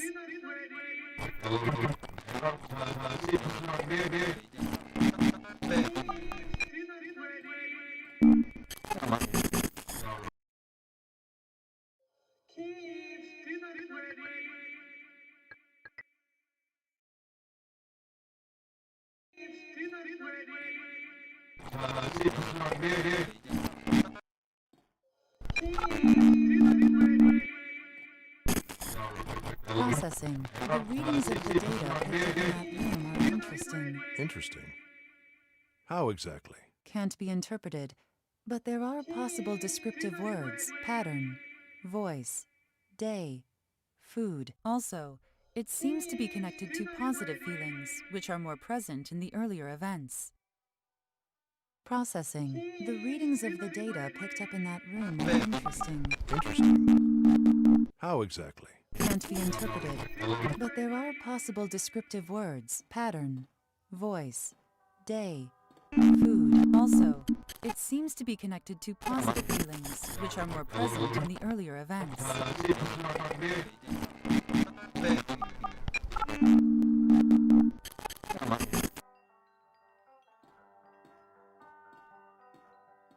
Yep. There was some wind outside.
This seems like the shadow of the people that were at the start of the memory.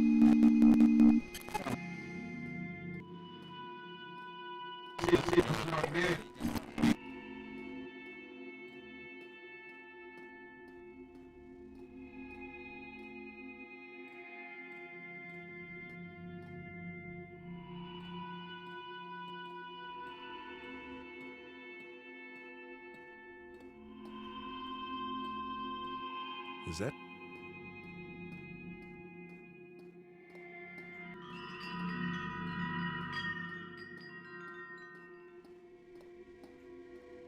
The path splits in two.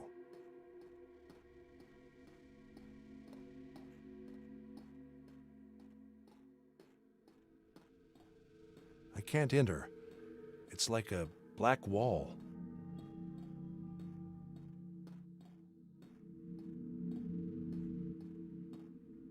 Unreadable.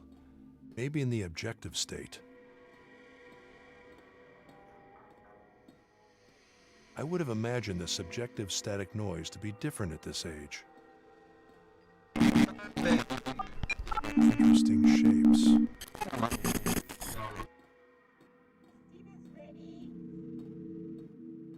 Kids, dinner's ready.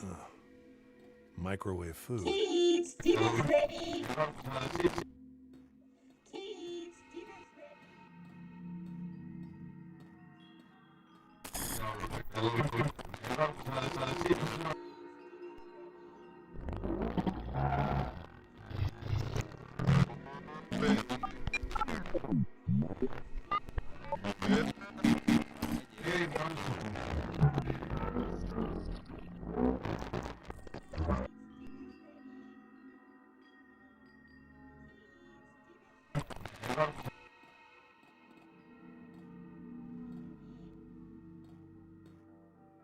Interesting shapes.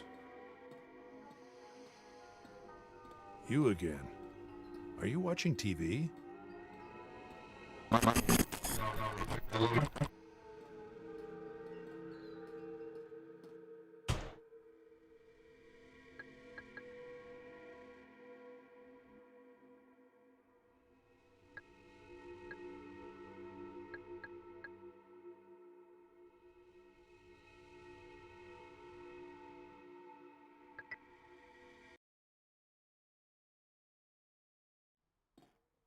A male body.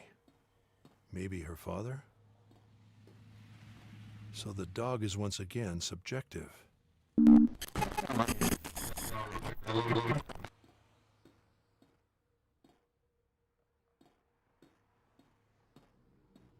A bedtime story, maybe.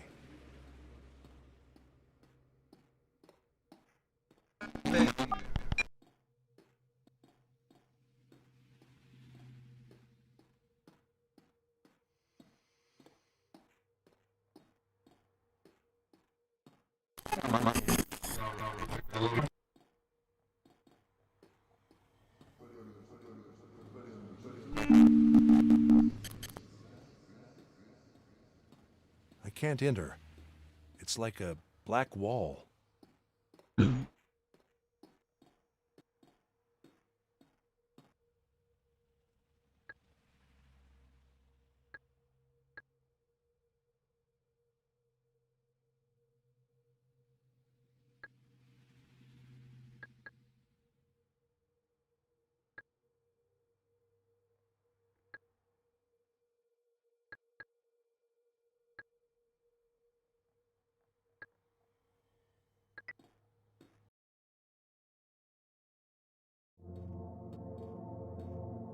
Are you Joanna as well?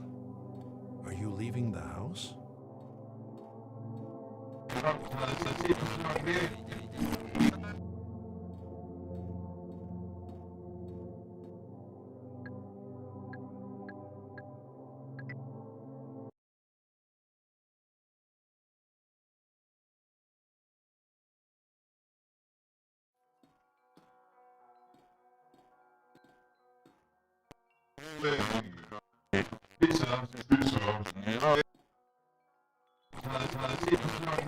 Seems close. Maybe in the objective state.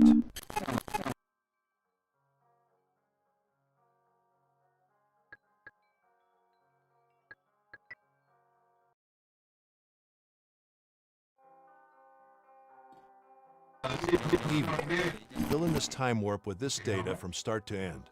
Huh. Ordering food, it seems. 922 Klimt Street.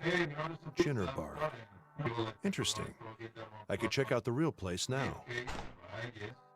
Okay, how much? 20. Queen Street 922 Dinner Bar. Hey, we ordered some pizza. I'm starving.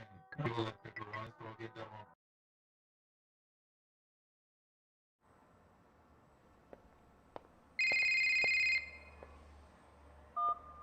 Laura? Hey, Dad. Sorry for crashing by without telling you. My cell phone was dead. Is everything all right? Well, me and Chris had a fight, and I left him. Oh. Sorry to hear that. Yeah. You were right, of course. I need to think things through first. Did you see my note? Yes, I saw it. Okay. I'm sorry, Dad. You were right. I hope you don't mind me staying a few days. No worries. Stay as long as you need to. I'll pick up some food on my way home. Thanks, Dad. Oh, I'll be going out with a friend tonight. I promise I won't wake you up. It's just that we haven't seen each other for a while, and I need someone to talk to. But we'll see each other tomorrow morning, probably. Yeah, sure. Great. Thanks, Dad. And I promise I won't be a nuisance. It's okay, Laura. Bye, Dad. Bye, Laura.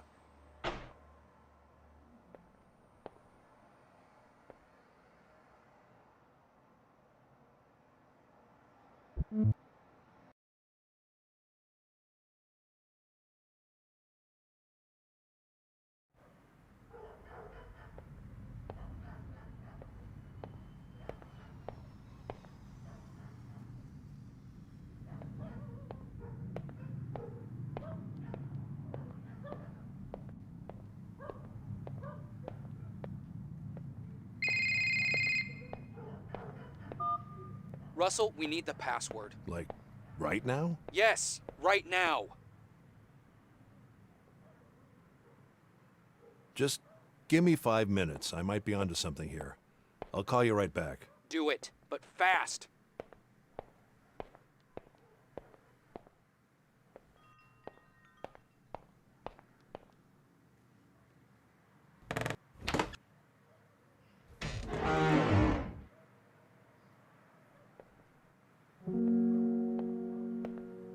So, she had a little sister.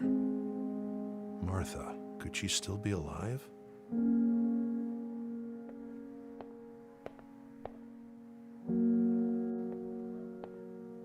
Martha, it seems you were... I wonder.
Quite important in your sister's mind.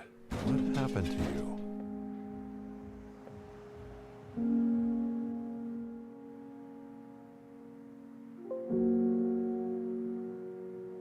The mirror still remains. Wasn't Joanna looking at it?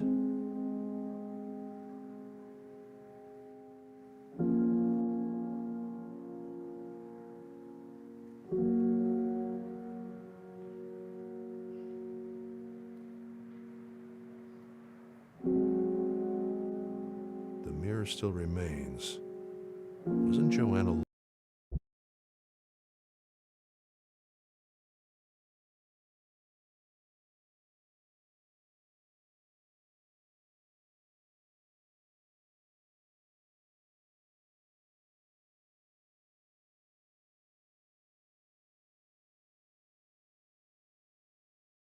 looking at it?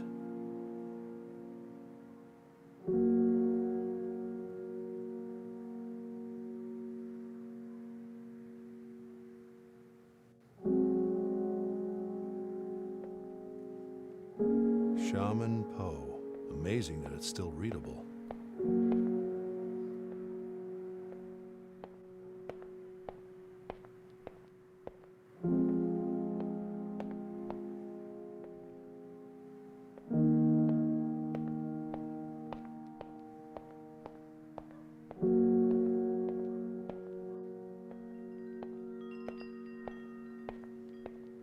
Do not rent.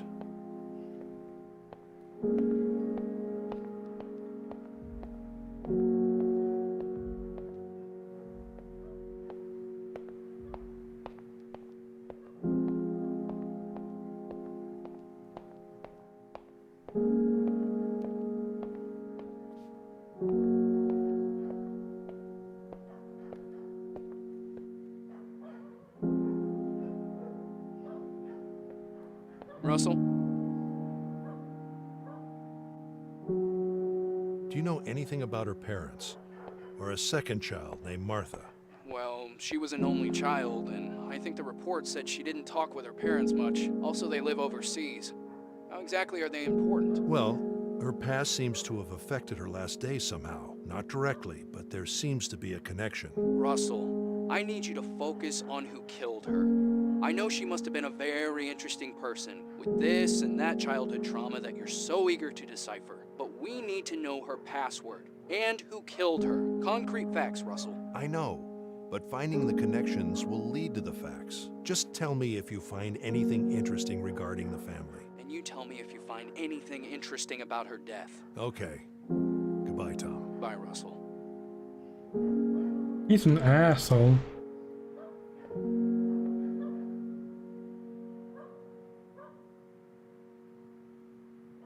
Russell? Is there anything else you can tell me about her? You mean besides the report? But how does it help exactly? I just need you to see who the killer was. I know, but it's not that easy. Knowing a bit more about her can help me interpret her mind better. Alright, let me grab some notes. Alright, I can tell you what I've heard about her in her professional environment. She was generally seen as a tenacious businesswoman. She really got things done. They respect her a lot, it seems. Both in a good way and a bad way. She designed most of their contracts and supervised a lot of big deals. Her law background plus her business skills were seen as a powerful mix. It said the contracts are very controlling. But they got away with it because the salaries are through the roof. What else? Let me see. Well, she also got a lot of admiration and respect. It says here that the success she brought to the company in some departments made a lot of people happy, even her employees. Intelligent, ruthless, tenacious, capable, a divisive figure, I'd say. And about her personal life? A real mystery. Very low profile. In fact, she was one of the precursors of the new social media trend along big businesses. As you know, they are ghosts by contract, except for a few whose exposure is carefully designed. But in general, their personal lives don't have any exposure to avoid any social media backlash. After the fall of so many tech giants, her approach got a lot of steam. And even on top of that, she was a mystery. Even to the ones she worked close with, it seems. We haven't been able to get anything useful from anyone. Almost no contact with family, a husband who seemingly knew shit, and no real friends. All I know is that she didn't come from a wealthy family or anything. Middle class, high achiever. We're still investigating. I see. Thanks, Tom. This is really useful. Still, Russell, I'm telling you all of this in case it helps. Because I know that in your approach, this stuff can help. But don't get too invested on this. We just need to know who killed her. That's it. Tom, trust me. I just want to get this over with. Okay, good. Call me when you find something.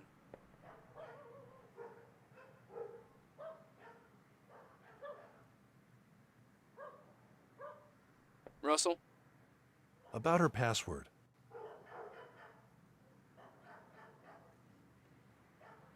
Try 3 0 9. Okay, good. We'll try this out and I'll call you back. Thanks, Russell.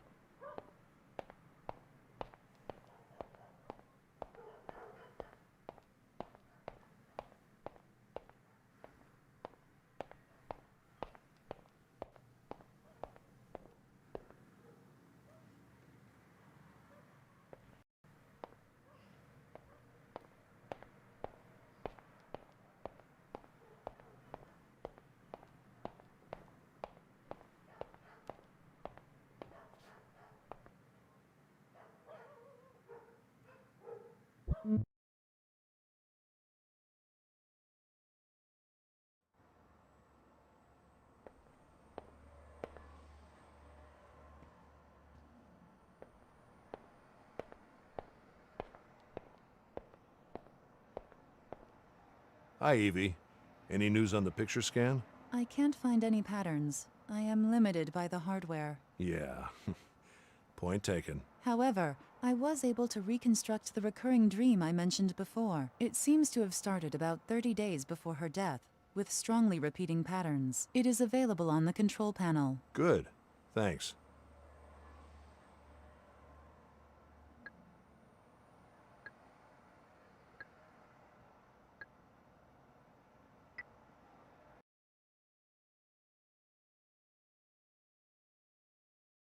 I am having trouble reconstructing time and perspective in this dream. How bad is it? I should be able to reconstruct all the events eventually, but their continuity and the different dream perspectives are impossible. Please expect a few errors in continuity and perspective.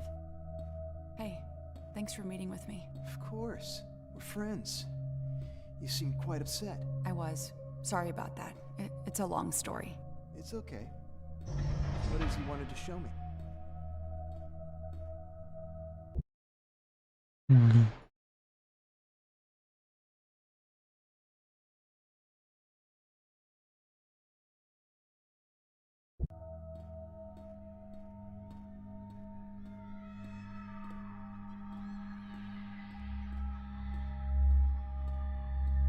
8% of dream reconstructed.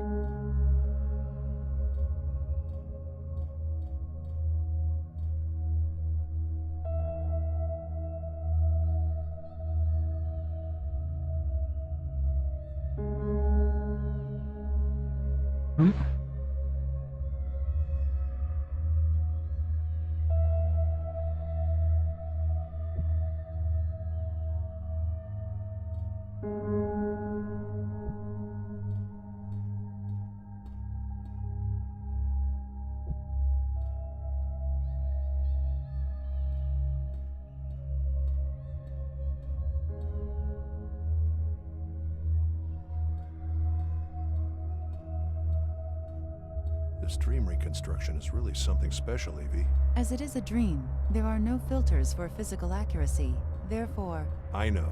It's easier to grasp the aesthetics of the imagination than the visual truth of memories. precisely, 16% of dream reconstructed. Seems like a perspective error. It must match from somewhere.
Seems like a perspective error. It must match from somewhere.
Processing. In case there are errors, I can attempt to reconstruct from— Okay. I'll tell you if there's a time and viewing angle that seems like a better option.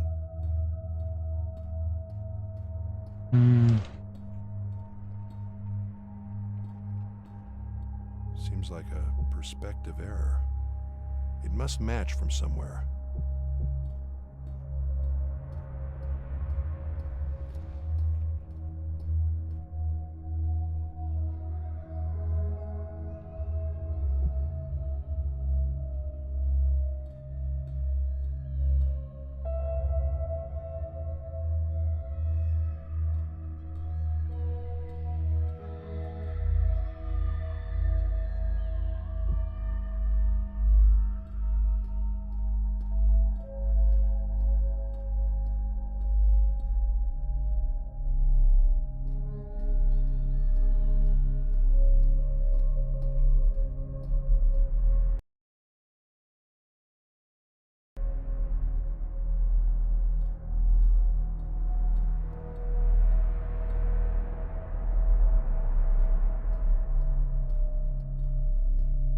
Seems like a perspective error.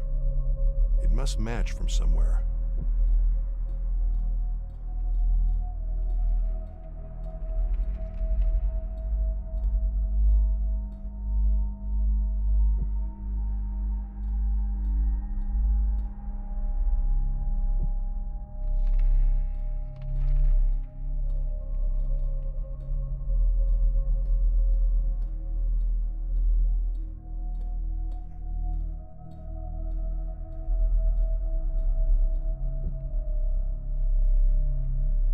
Evie, try to reconstruct perspective from this angle at the current time of the Listen, dream.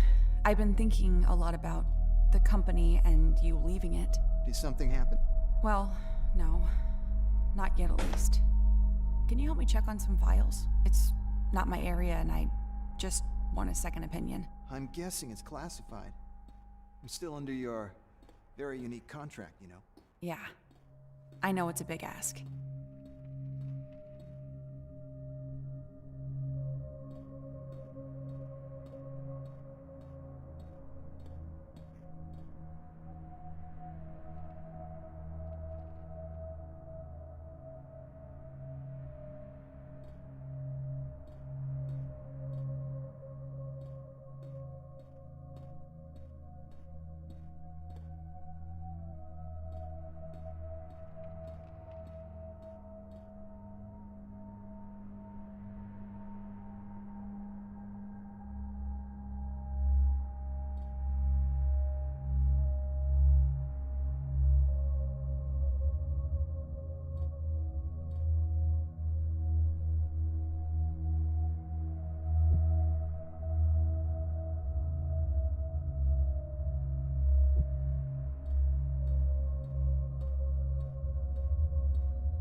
%20 of dream reconstructed.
I see.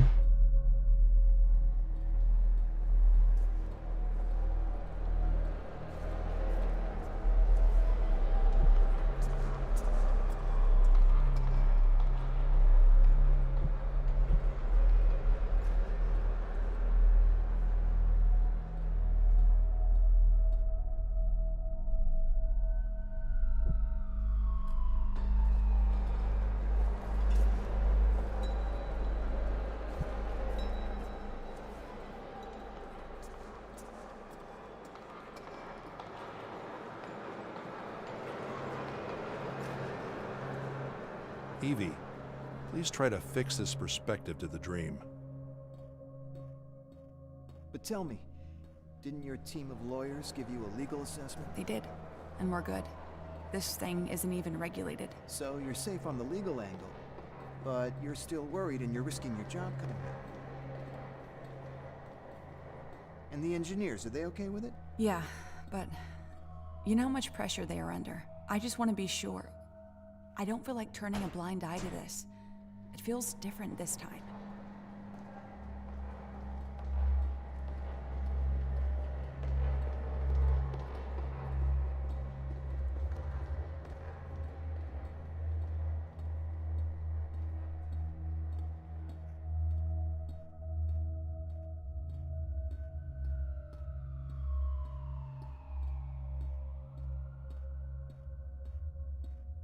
%27 of dream reconstructed.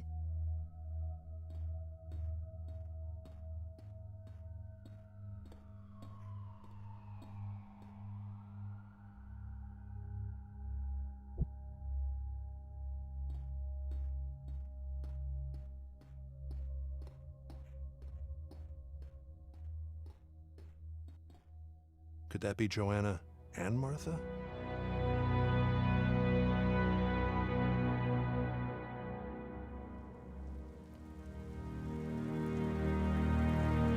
%100 of dream reconstructed. So that's the end of the dream. She seemed worried about something they were making. Hopefully there's more information around to get a clearer picture of what caused this dream in the first place.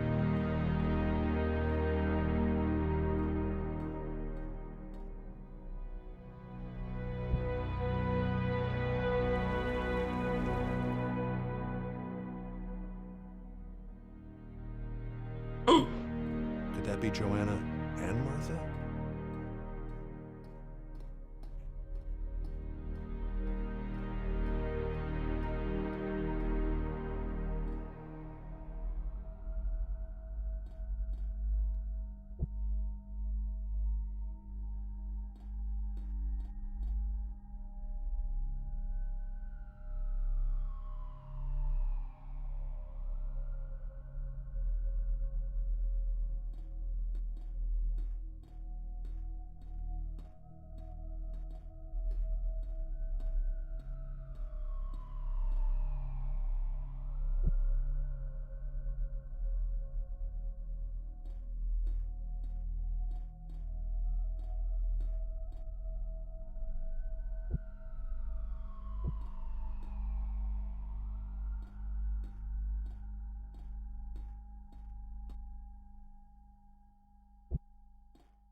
Could that be Joanna and Martha?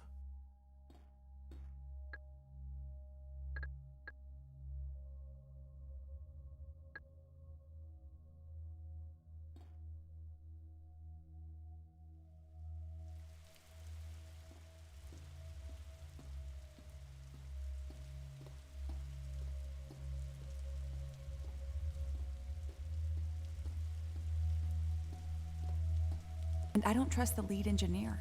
He's too young, too eager to prove himself. All right. Let me take a look. But I'll tell you that the way you describe the guy reminds me of you a bit. Fair enough. What happened?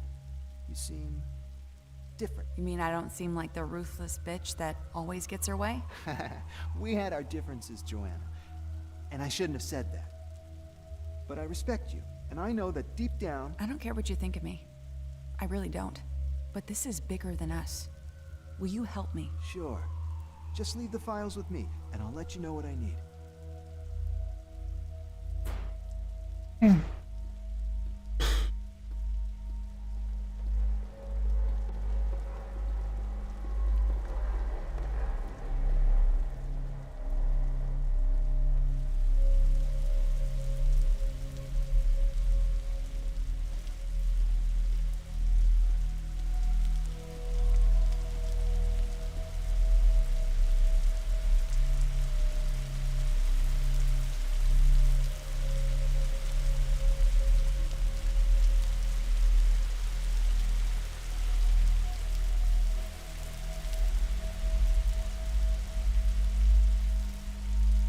Another dog. As far as I know, Joanna didn't have a dog in her apartment. Someone else's, perhaps. A cabin, maybe.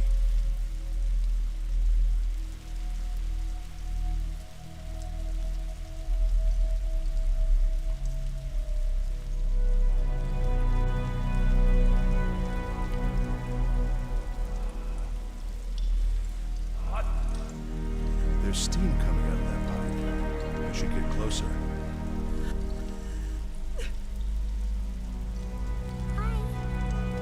Joanna, what is it? Joanna, I'm busy. Okay. I have enough information to say that this is not your regular plane. This is brand new. I know that. I just need to know the details. From a neutral perspective. It's just... I can't believe they want this current state. Well, we have them breathing down our necks. We need to release before they keep pulling the laws out of... Look, I know their laws are like killing a fly with a hammer, but this time, we may need that. You actually believe that? No, I think they're assholes, but you're not helping. You're creating that beast. Well, I'm worried too, am I not? Yeah, well, it's something. Richard, why is this different from your usual sermon about every other tech we've put out there? Here, let me show you.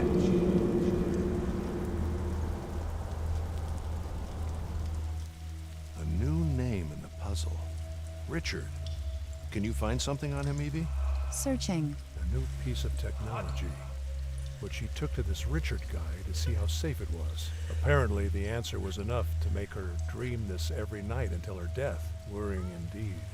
There are hundreds of Richards that could be connected to Joanna somehow. 29 of GoAT's current employees alone. And that is only from people that have their profiles public.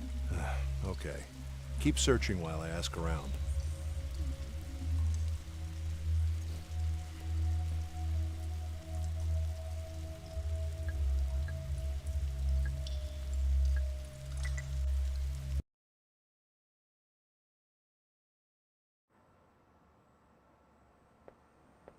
Nothing else to put in there for now.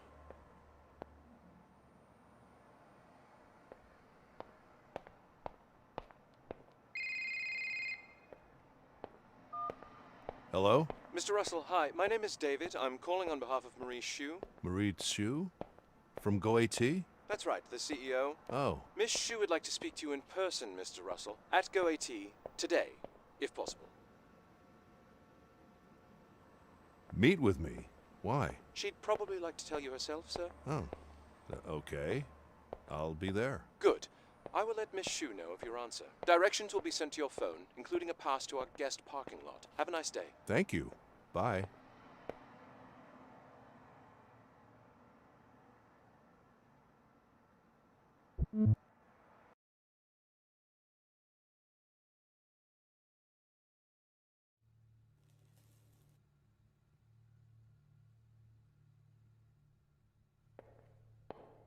My car's like a unicorn in here.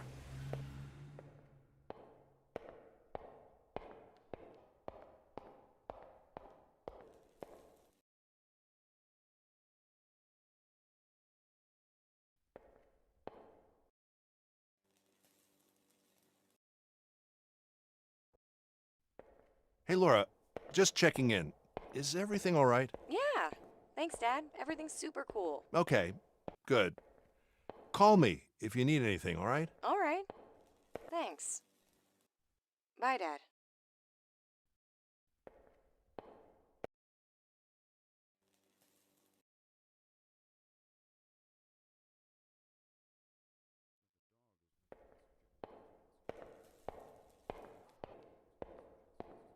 Nice cars. They must be running an independent research. They look almost as good as my car. Hello? Mr. Russell, this is Marie. A pleasure to speak to you. Oh, Miss Chu. The pleasure's all mine. I was notified of your arrival.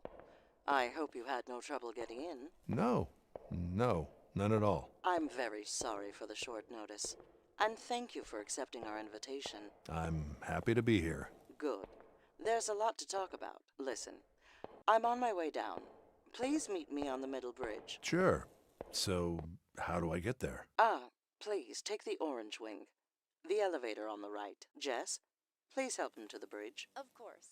Jess here will open the elevator and get you to the right floor. I'm coming down now. Meet you there. Okay, thanks. Okay. Bye. I guess they use a lot of these to navigate inside the building. They look almost as good as my car. Nice cars. They must be running an independent research project. I guess they use a lot of these to navigate inside the building.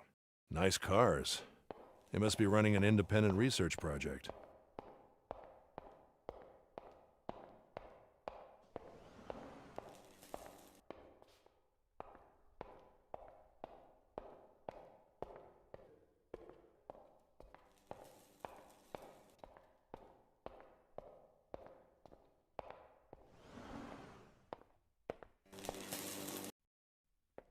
Two buildings. One focused mainly on research, and the other on business, both connected by bridges. Marie should be in the central one.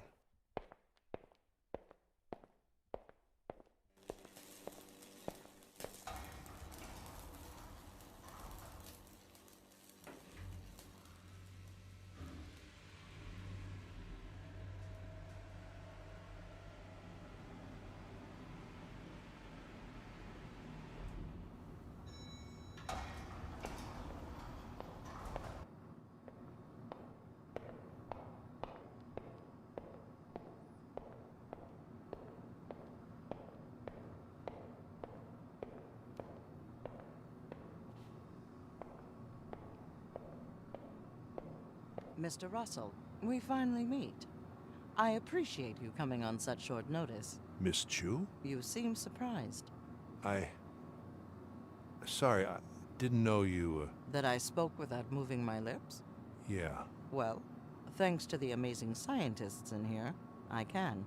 And just by thinking, I'm playing with these voices, but they're all still a bit off. My voice was more nerdy. This one feels wiser and more empowered somehow. I guess we need to have some of our AIs learn more types of people. It's interesting, though. After all this CEO business, most people in our field have seen me talking somewhere. I guess that means you are really immersed in your own research. I like that. I guess I am. Indeed. It took some time to reach you. You seem to be off the radar. If it weren't for the echoes of your research in the science community, I would have thought you were a ghost.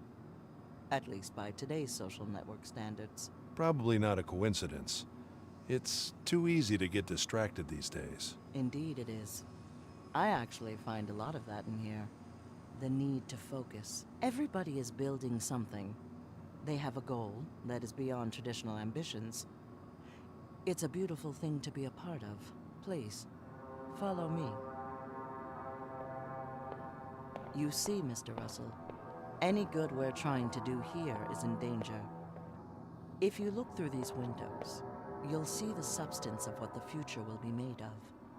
Automated farming, clean energy development, bold advancements in medicine. And here is our latest and most ambitious project.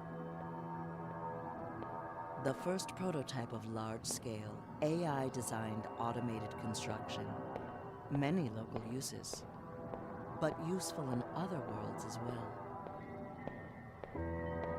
But these are delicate times. Every step we take is a war we must fight. Against ignorance, mediocrity, fear. We need all the help we can take. Building a good future is 25% human ingenuity, and the rest is all politics. You see, Mr. Russell, someone like you can help us in this fight, both on a political and scientific front. 1 second, Mr. Russell. Yes. Can't it wait a few minutes? Okay. Hold the call. I'll be there. You'll have to forgive me, Mr. Russell. There is an urgent matter I need to tend to. Please meet me on the executive level. I should be ready in a few minutes. Jonas at reception will send you the right way.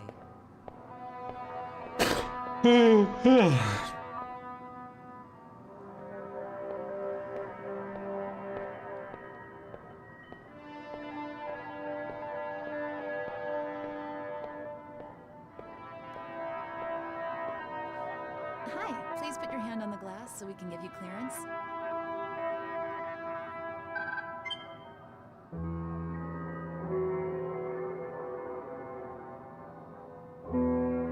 You're good to go. You can use elevator A.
Hi, you can find Miss Marie in her office.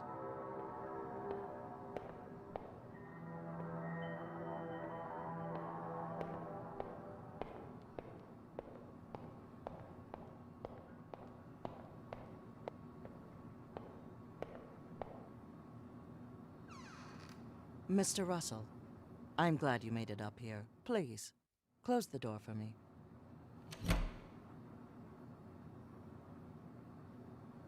I hope you had time to see a bit of what we're doing here.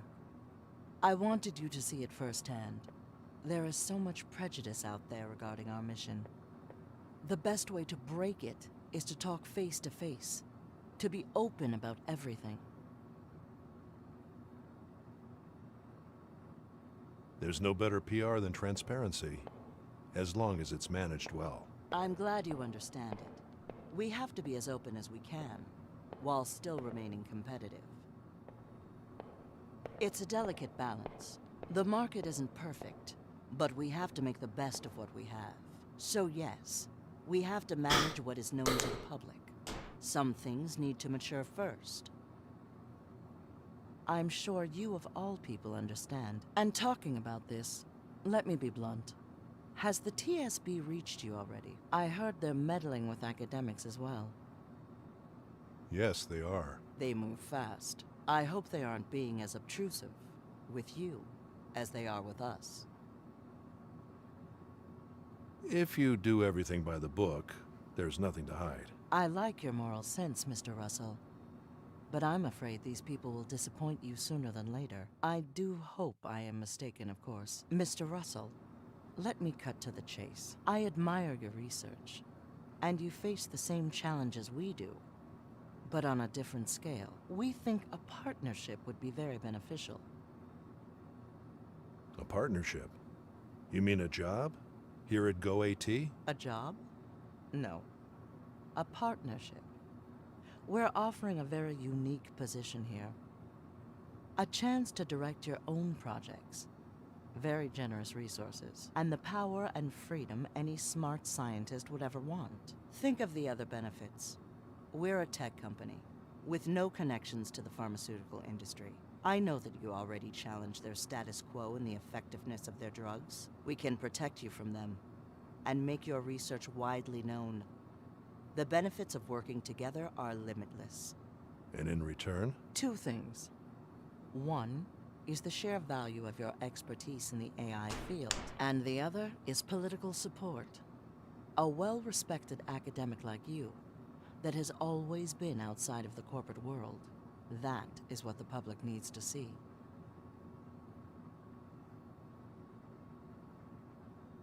So,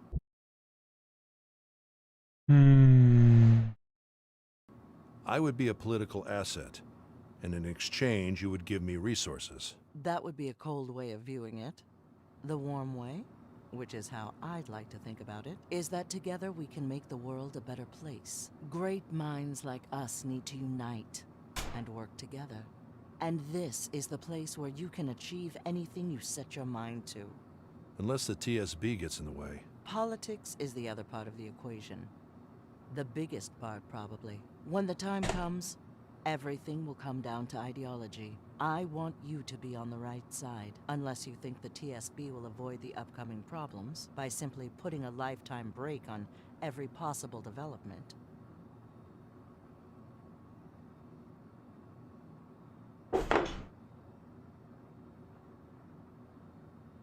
We need some regulation, even at the risk of stalling. A fair point, Mr. Russell. I would agree with you, if time was on our side. The way I see it, regulation is supposedly what keeps us safe from the dark side of technology. But regulation isn't the problem. The problem is who creates those laws, and why. Given the current state of affairs, I don't trust the government's intentions. The law reacts, and it's always late. I understand they want to get ahead. The stakes are too high. A single mistake could cost the world everything. But they don't seem to be in the prevention business. They just want control. And God knows what they could do with what we create. They have their own agenda. So yes, regulation could be good, on paper. But in my opinion, that is not what's going on here. Besides, all these statesmen, with their morals and their popular ideals, they all had their chance. And they left us. The scientists, the inventors, the people who create things. They left us all the weight of their failures. So yes, I don't appreciate them breathing down my neck while we try to fix their mess. Anyway, Mr. Russell, I don't want to keep you here for too long. And of course, you don't have to answer now. But I should tell you that given your opinions, I have no doubt that joining us would be the wise decision. I appreciate the invitation, Miss Chu, but please give me a few days to think about it. Of course. There is no rush. We're more than happy to wait for someone like you. And when you make up your mind, please call David. He will help you with the details. And we should have dinner soon, to discuss everything further. And now, I'm afraid I have to get back to my work. Thank you for coming, Mr. Russell. Feel free to stay as long as you want. And expect a call soon. Thank you. Thank you, Mr. Russell. Amazing. Different seeds of the same building, all procedurally generated. That looks like Joanna's apartment building.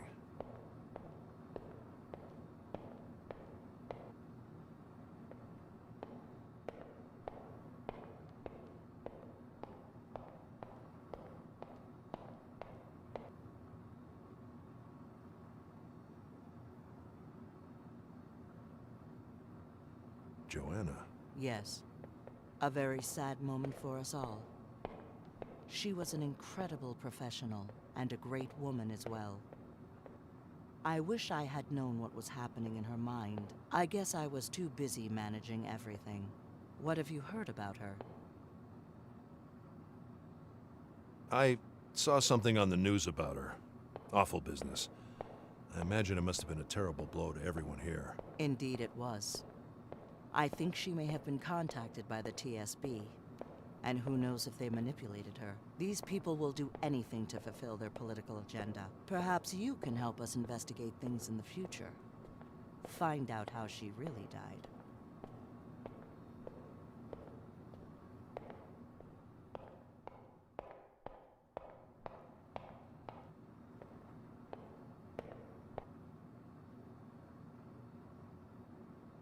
I'm sorry. Do you know anyone in this building named Richard? Richard? There must be hundreds. Why?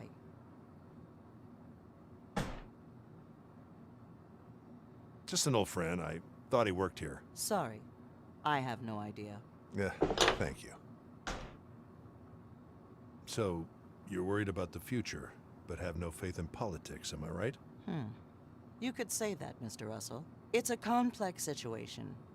I don't pretend to have all the answers. I think the world as we know it is about to change. And just like it has happened to every powerful civilization, once weakened, a new ideology takes over. If this ideology is a response to decadence and despair, then we risk a return to the Dark Ages. But if we find a new way through enlightenment, there is hope. We have to get ahead of them, bring the good news, so resentment doesn't take over. We have to use science and technology in humanity's favor. Govern through intelligence, not fear. A new ideology will happen, and we have to make sure it's a good one.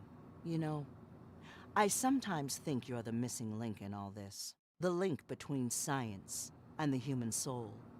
Between numbers and poetry.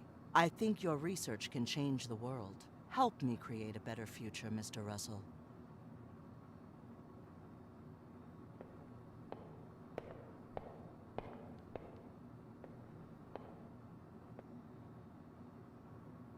Looks like a multi-use landing site.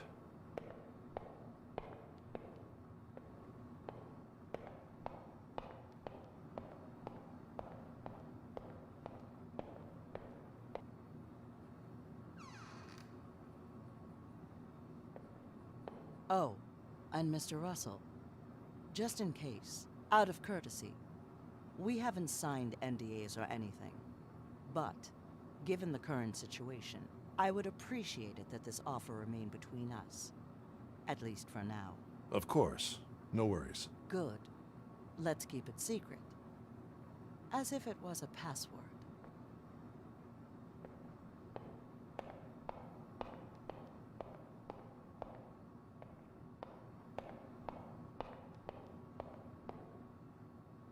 Why did she ask for all these files?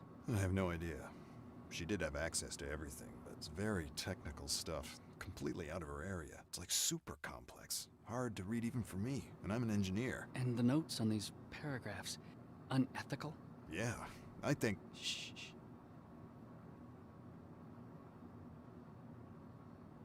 No, bye-bye. Joanna's office.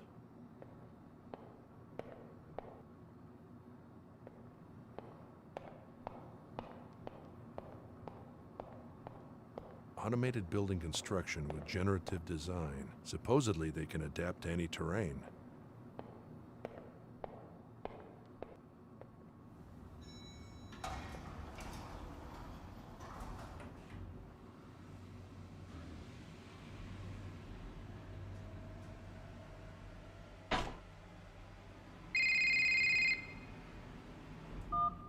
Russell, you're a fucking genius, man. We got in. That's great.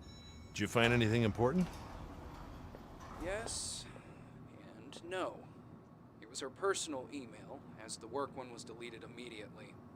And even so, she was quite careful with it. We didn't find much that could connect her to GoAT, but we did find some interesting personal stuff. Like? A draft of an unsent email where she was quitting her job. Probably forgot to delete it. She didn't send it, it seems. It's like 3 weeks old. Unfortunately, there's nothing about GoAT itself. She talks about personal reasons. Time to heal, and stuff like that. But the timing is odd, of course. What's interesting is that her tone is so apologetic that it does make us think how bad they would react to dissent. Also, on the same personal line, she had subscribed to one of those websites where you can talk to therapists without giving your identity. We don't know if she used it, but we're investigating. So, if you put these two things together, then maybe she was going through some personal stuff after all, which makes the suicide theory a bit more plausible, though still unlikely. In fact, everything's still such a fucking reach, you know? And then there's the hand. Which is the one thing conclusive we've got, but we can't connect it with anything, so we need you to find more. I'm working on it. So there was nothing else that could be of help? That's all I can share with you, Russell. I mean, there's one more thing. There was this email exchange with some sort of club, like a BDSM club or something. But it was under another name, and the information is all under layers of secret words and stuff. We're looking into it because it could give us some leverage against GoAT. You know, these people get money from all over the place. So, whatever that could hit their reputation works. If you can find something about that, it helps too.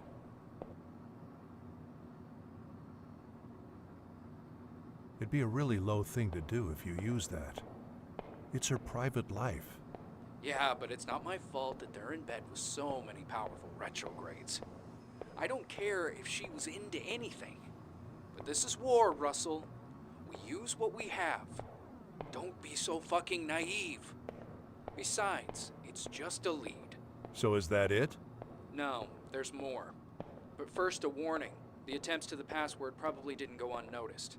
You know how it is. We can't compete with their infrastructure. You have to be very careful, Russell. There's a lot at stake here. Where are you right now? I have another task for you. I'm at GoAT's headquarters. GoAT? What the fuck are you doing there? I got invited to meet Marie Chu, and met her at GoAT. Oh. Wow. I wish you could have told me that sooner, but that's great. Did she offer you anything? Asked you anything about the investigation? Not about the investigation, but she did offer me a job. Oh. Did you take it? I told her I'd think about it. Well, if you get a second chance, take it. We can use this. She obviously knows you have sensitive information. It might mean that I can start another investigation against her. Another? Let's just say that Munch, the previous CEO at GoAT, didn't go quietly into the night. Still, thanks for telling me all this, Russell. It's good that we're talking. As I was saying, there's another task for you. I need you to help me find something on the husband, Alex. He was with us at first, but now he's gone dark. Maybe he's afraid of something, or maybe he's just angry. In any case, if you give us some leverage on him, we might get him speaking. I have a feeling he knows more than he told us. I see. I'm sending you his address. Don't push him too much, though. And of course, keep us out of it. I understand. You're doing good. Keep at it. And call me if you need anything. Thanks. Bye.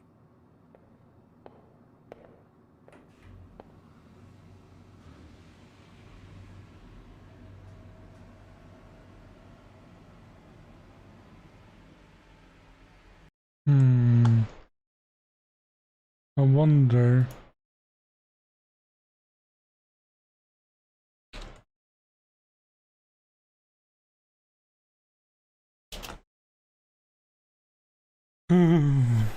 Let's see then.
Hmm.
Well, I'm gonna end it here, sadly.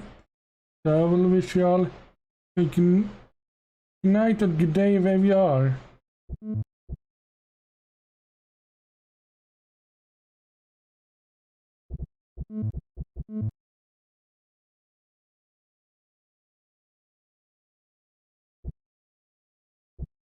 Let's continue till you can actually save.